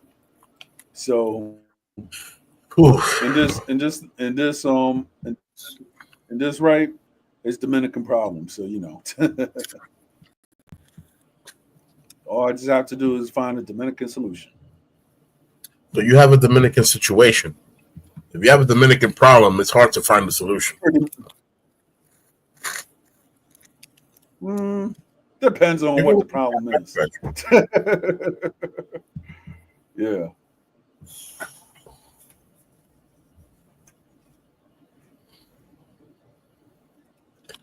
Dominican problems are problematic. Yeah, pretty much. Talking about Dominican problems. You heard what happened up in Philadelphia? No, not really. Nah, they actually caught a Dominican chick that was actually in the in the service of dirty narcotics, if you know what I mean. Oh, hold on. I drink some apple juice, and the aftermath just made me start choking. Yeah, that happens sometimes. So you said that what happened in Philadelphia? She was in the business. Yeah, she was in the business of dirty narcotics. Oh, And she got deported and came back, and now Ice and those Alphabet Boys went up and got her. I was like, dag. shit. Yeah. She had got deported and came back, and now ICE had to go get her. Yeah, pretty much. Wild. That's wild. How long you think till she Yeah. comes back again? Because that's some serious connections. I don't think anytime soon. I mean, the way that they call her, I don't know. Well, I'm not gonna go around and say because everybody is beauty in the high is in the eyes of beholder, but the way that they made her look bad, it was like, yo, it was like on some type of the scum of the earth type stuff. How they actually took a picture of her. I was like, wow.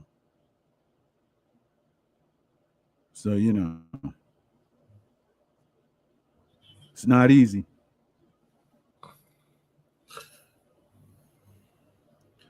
Like in Living Color, Michael Jackson used to say, "Everybody is something." Wow, Yep.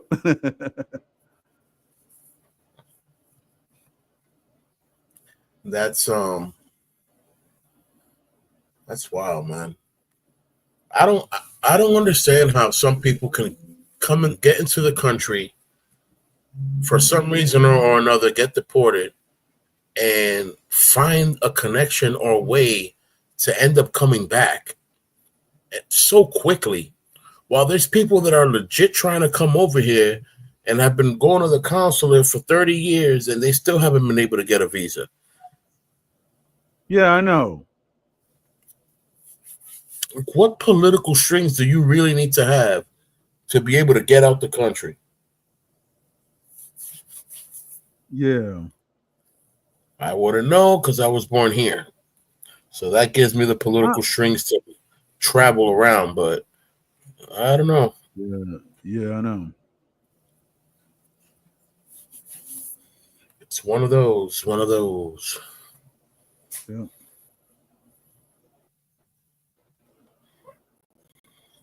Yeah, I actually sent you the link. So Copy. Just saw it right now. yeah. And the background where they actually got her at, like the first background where it's like a T-Mobile and everything. That's Yeah, where I used to work. that's wild. Like near the area. That's wild, wild. Wild, wild west. Okay. Shout out to Kumo Yeah. D and those people, man. That's crazy, bro. Yep.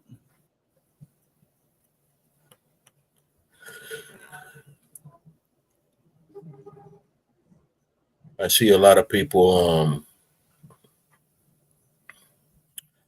trying to drown the politics that's surrounding, you know, to these trials and stuff. They're trying to keep it like on the low, like if it didn't happen. Yeah. It's like, man, keeping quiet is not gonna make it disappear. Like, Yeah, it's really not though.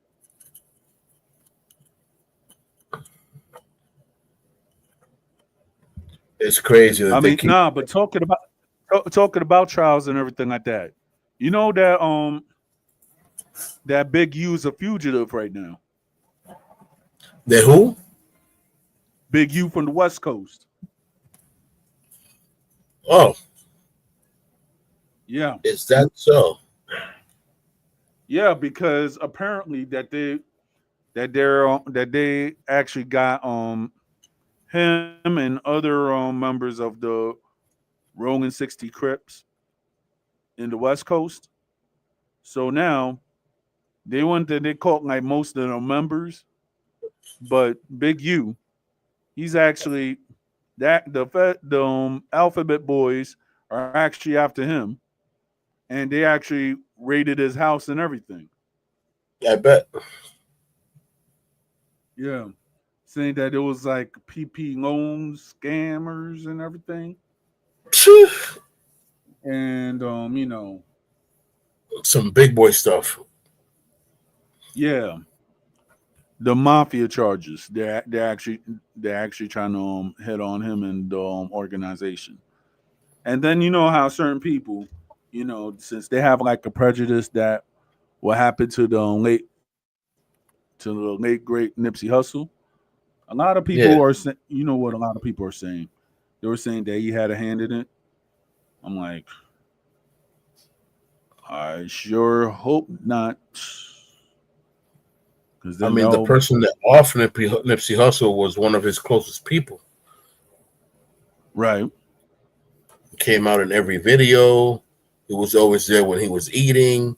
He was Yep. basically his, the eyes behind his back. Except that that's Right. exactly how he got him. Yep.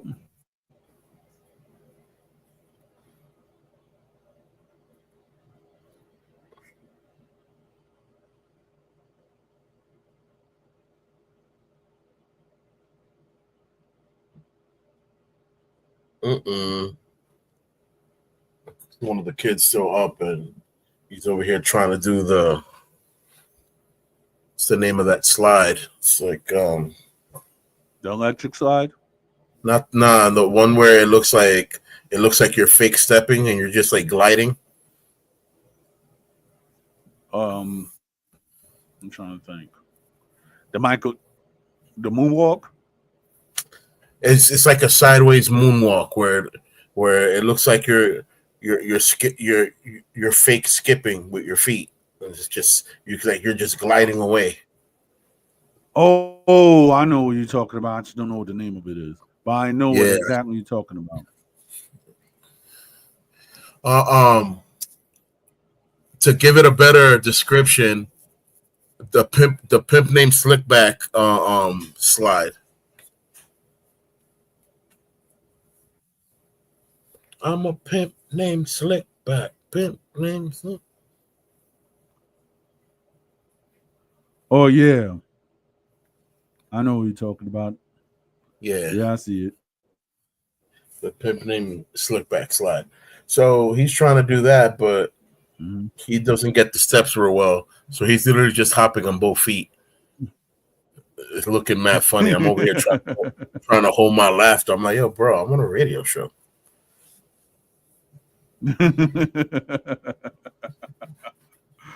Yeah. Lena. What you mean? What? You just brutalized that cat? I bet she's fine because she likes it. That doesn't mean it's right. Biggest ninja in the house be smacking the cat around like if it's WWE SmackDown. And she loves it though. Dang. The cat loves it. The cat loves it. She sees it as affection. Mm. Got you. Yeah.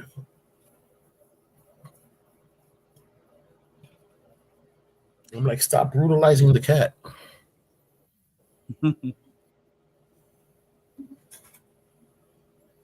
Don't turn the cat into a masochist. Masoquita. Yep. Pretty much. For real.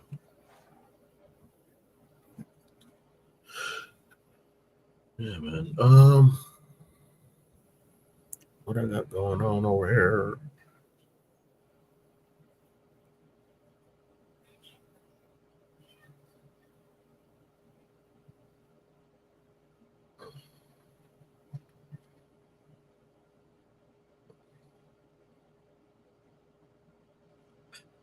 So just word out to the street.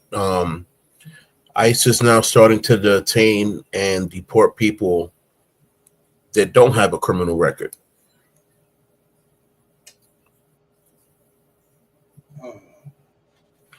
So Yo.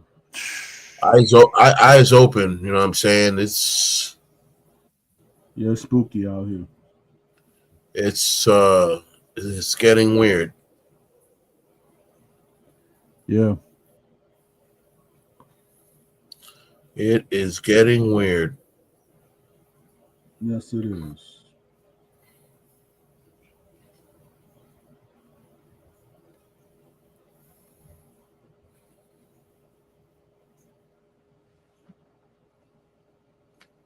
In other news, they're talking about California going through the 10 plagues of Egypt. Saying California templates continue now with rare tornadoes that hits LA. Rare tornadoes? Tornadoes don't hit the area like that. So why is there a tornado hitting the area now?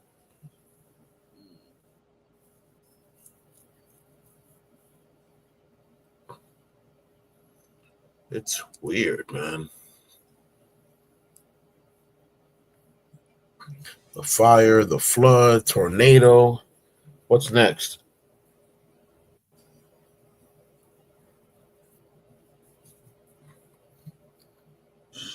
We don't know what's next.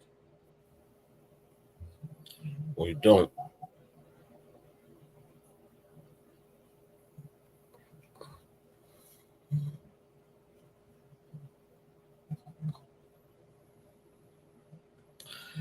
Yeah, they got apparently they're running searches for US students. They go to Dominican Republic on vacation, either it be spring break or whatever, and they turn up missing. They never return. Yeah. So they're investigating that hard body now. Yeah, I mean, it's even shout out to King Harris, by the way. Nah, but the thing is though, as you know, as we talking and everything like that, it's like I don't know. The, a lot of people are saying that the guy that lady was with, that his story is not adding up. So I don't know what is, to be honest. It's just weird, man. A lot of weird things going on. Yeah, pretty much. I'll be back. I have to do something for 2 seconds. Yep.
I'm back.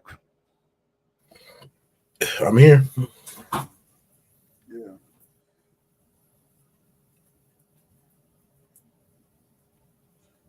Yep. I mean, and then on top of it, it's like I don't know if it's true or not, but then a lot of people are saying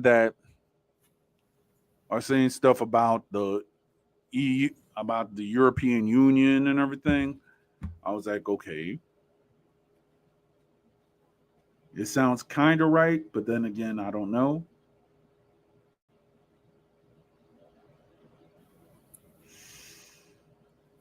He's still over here trying to do the slide in the hallway. I'm over here just laughing.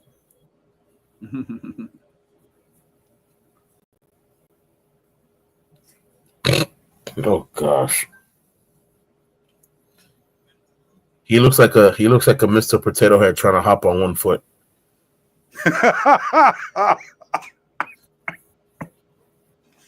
Now that's funny. Yeah, because he's really doing it so wrong that like he's lifting his foot up way up high. It's like, bro, how high are you trying to look like you're jump sliding? Like, chill. I know, right? Keep it short to the ground so that you can look like you're just drifting. Yep.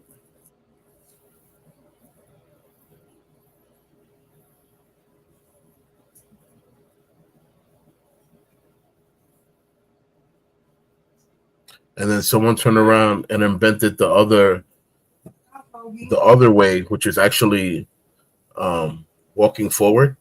I'm walking here. So they're walking forward, doing the slick back walk slide. It's tough. You walking here? I'm Yep. doing something. I'm walking here. Yeah, she's walking here. What else we doing? You can go for me and I can stay. Sure, because they're gonna let me. In my mind. If I could pull a shift for you, trust me. I would have been done that already. I don't know what he just said. He's still trying to do. Yo, You okay, Joe? hip next slick back slide. Go. Can you look at the steps properly before you try to continue? You're gonna hurt yourself. Sheesh. Practice it exactly how they say, one step at a time. One step at a time. This does this does that. This does this does that. And then try slowly. 1, 2, 3, go. 1, 2, 3, 4. 1, 2, 3, 4. See? Oh, Lord.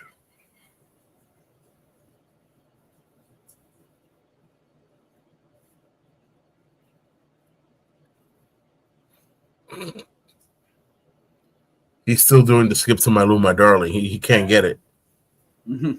He will eventually. Yeah.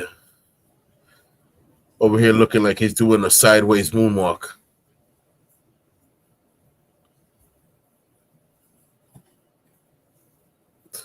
Check the video a couple of times, man. You have to first learn how to do one foot, how one foot moves, and how the other foot moves. You're not jumping with your left foot. Your left foot is going like this, leaning your body to the right so that you can keep moving to the side. And then you do the fake with the right, lean with the left, and then move forward.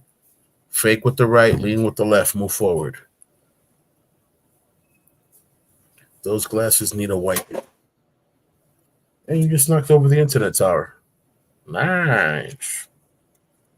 They gave me $300 discount for a student. That nice?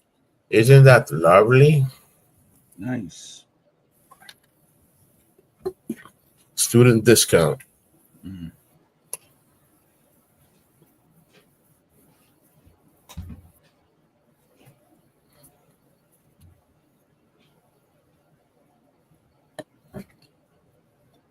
Yo, you have school tomorrow, bro. Come on. Bedtime, baby. Do it in your dream, and when you wake up, perfect it.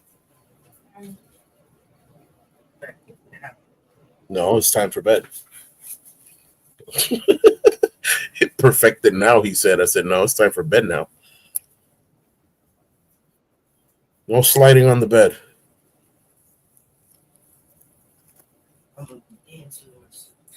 I'm done.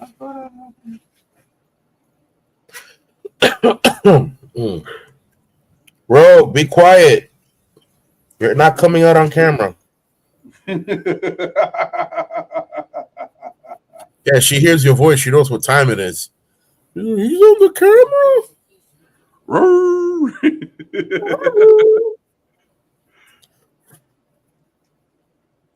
Yeah, see, she's going nuts.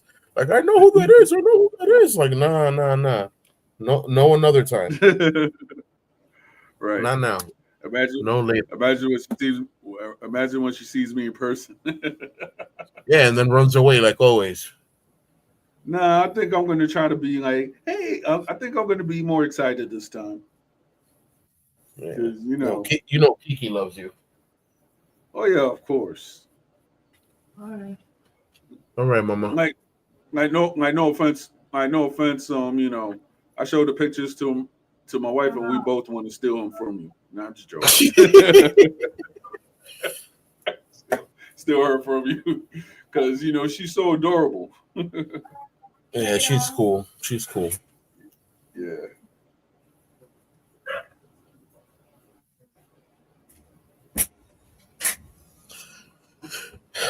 All right, Joey. Hang up the gloves, man. It's time to go night night. All right. Just got my back scratcher. Oh yeah.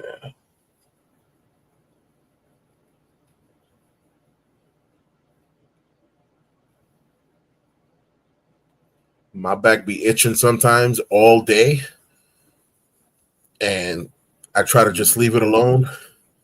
And then when I get to it later at night with the back scratcher, it's like, oh yeah, that was it right there.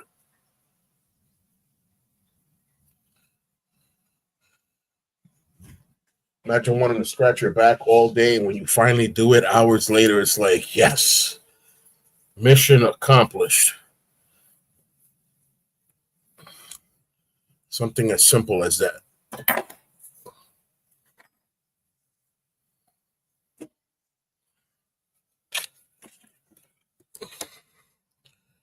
It is time for this. Yeah.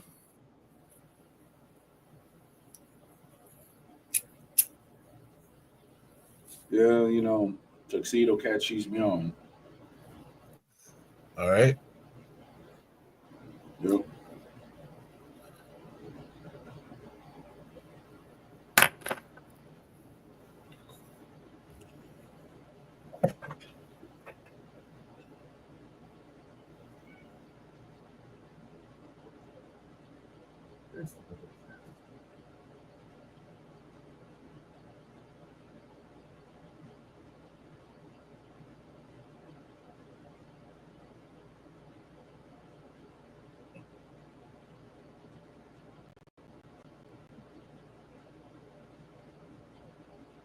This is not. This is not the. I'm sitting on the chair that's not the normal chair I sit on, All right. and I'm highly uncomfortable. Have you ever tried a gamer's chair? Oh yeah, of course. All right. Yeah, of course. But right now, the gamer's chair is a little too. It's not per se good for my back. All right. Because if the chair is too soft and my body is sinking to the left, then my right side's gonna hurt. If it sinks to the right, my left side's gonna hurt. So I need a chair that's sturdy but wide enough that the arms aren't crunching against my legs. Got you. You know what I'm saying? So I I mean, have a chair like I'm- that, but I got a chair. I got a chair. I just, this chair's in the living room and my chair's in the kitchen right now. Because normally when I cook, I'll put the chair in the kitchen so that I don't have to stand along for too long. Just stand around. Saying if something has to boil or whatever, I can wait for it sitting down, so I don't have to deal with the sciatica pain. Well, let me see. Let's see. You know, in a year, you and your wife should try something. Like what? Couples massage. I mean, yeah, we have planned to go to Spa Castle. Where's that at? I'm not sure exactly, but one of my best friends, nicknamed Boss Lady, she's well known there, so she's gonna take us there as a couples thing, just so that we can, get our couples massage and just chillax. As my birthday present. That's what me and my wife we actually did last Sunday. The Sunday Awesome. past. Yeah, Awesome. because me and her we used to do that like before we got married, and we just went with my mother-in-law and her husband. So it was a couple massage. It was nice area and such at an area in Pennsylvania called Glenside. Shout out to Tao Spa. So Yeah, felt man. like a That's new what's up. man, but it was a little bit sore because I haven't been back there like in 4 or 5 years. Sheesh. Yeah, actually 4 years to be exact.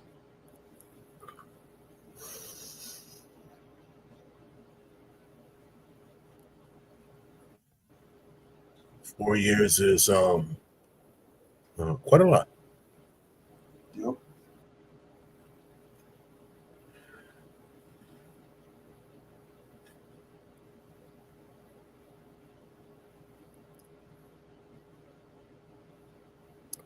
4 years.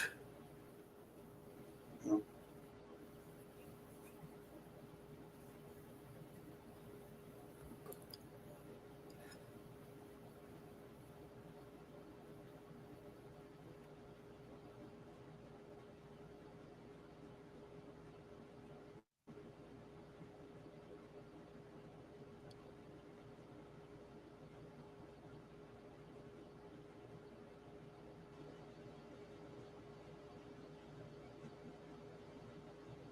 Yeah, I'm just seeing.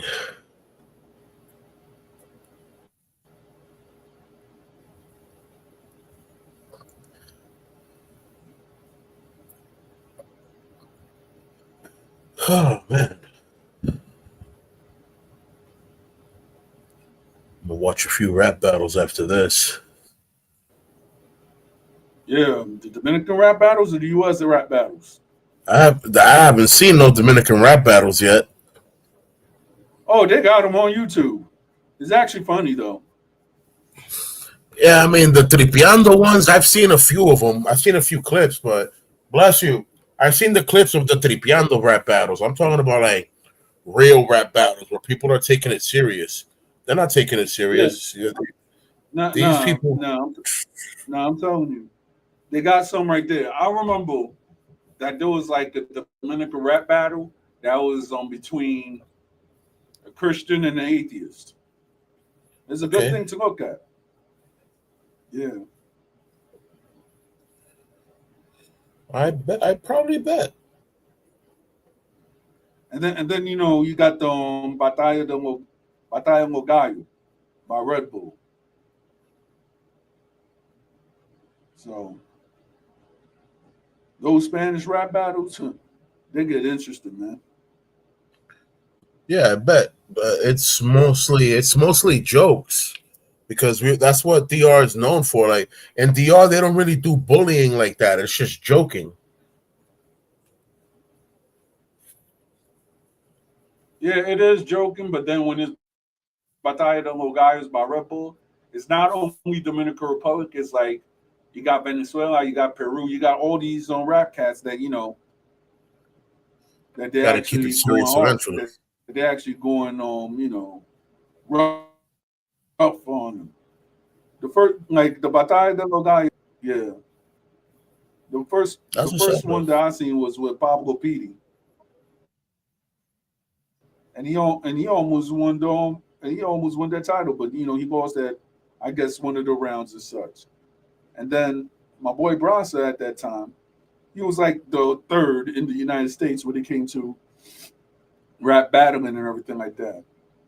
So if you even went to at a time, if you were at Batalla Los Gallos by Red Bull at that time, you had to be some, you had to be something.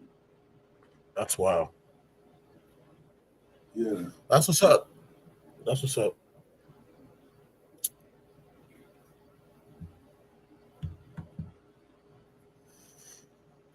The tea is on. Yeah, shout out to Melina Perez, and I Shout am out. Vicious88. Those are the ones who are Shout actually tuning in from Instagram. Shout out, guys. Remember to pass by the YouTube, hit that like, saying hit that subscribe button. Leave a comment. If you have any martial arts questions, please feel free to leave them. If we see them, we'll get to them now. If we don't see them, we'll get to them later. But, this program is for you. I'm saying interact with us the same way we want to interact with you. Exactly. Yeah, man.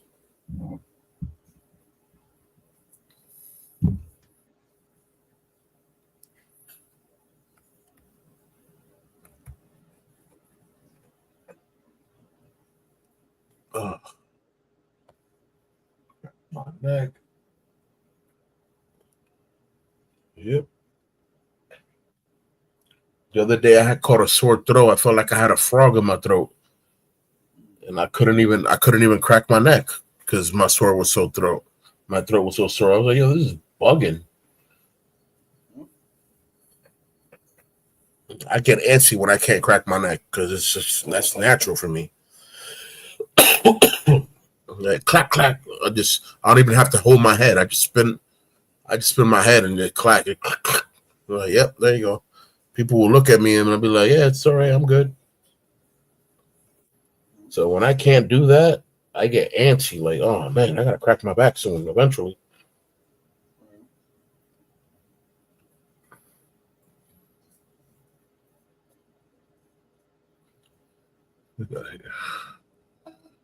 Pretty much.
Yeah, so that was the eldest teenager. She was just advising me that there's no hot water. I'm like, what's going on here? Yeah, I think earlier.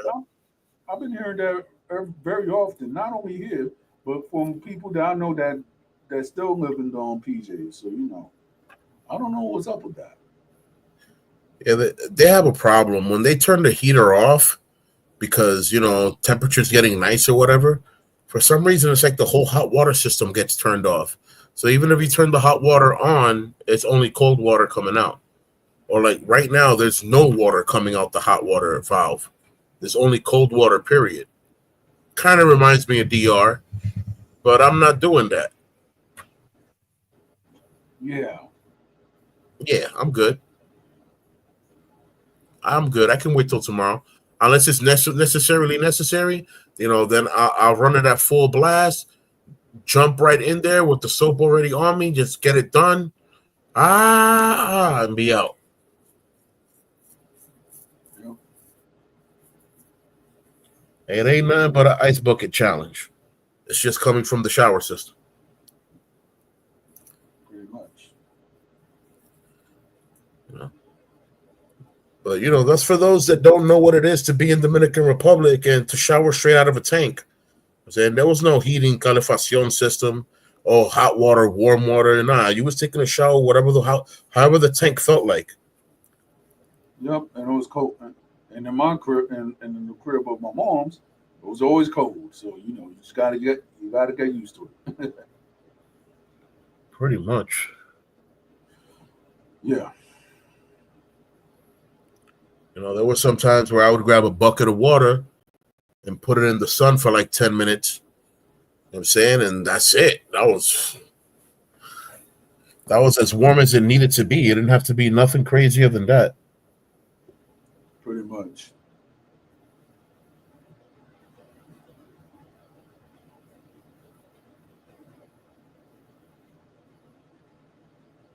Yeah.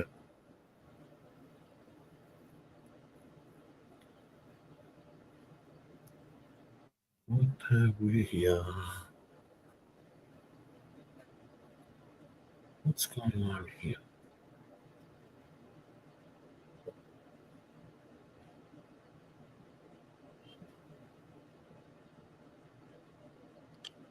All right. I was watching earlier today. I was watching a series of CCTV footage in DR of how people are just blindly trying to rob people, and it's scary, bro. I'm like, yo, these people are bugging. Like they know they're on camera and they just don't care. Seen people try to stick their hands through holes, trying to unlatch stuff and get their hands mutilated. I'm like, ow, man, it's bugging. Saying I know. DR is nice if you know what you're doing. If you don't know what you're doing, DR is not that nice, and it'll get you. Trust me. And trust me, I've seen how the Capitol handles its thieves. I don't want to be in that situation.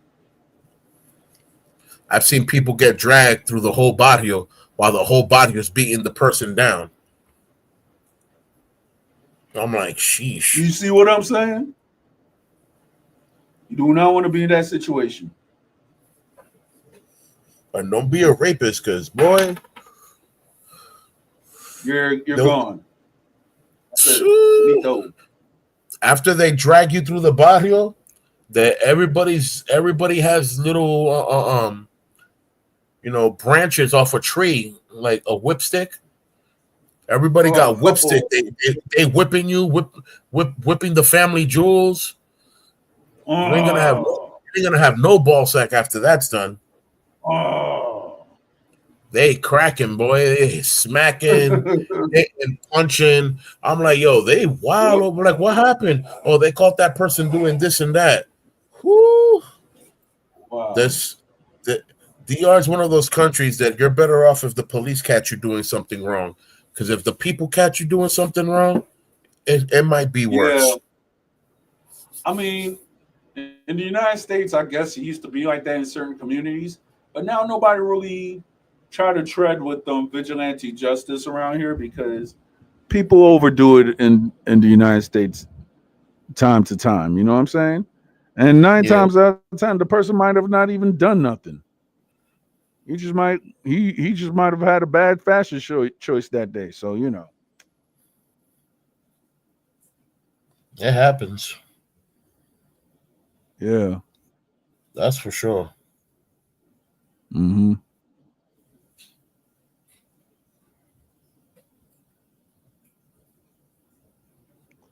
Yep, I'm about to close it right up, bro. You have any last words?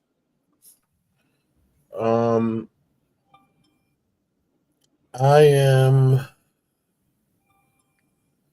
deeply moved by the things that are occurring and happening right now. Amen.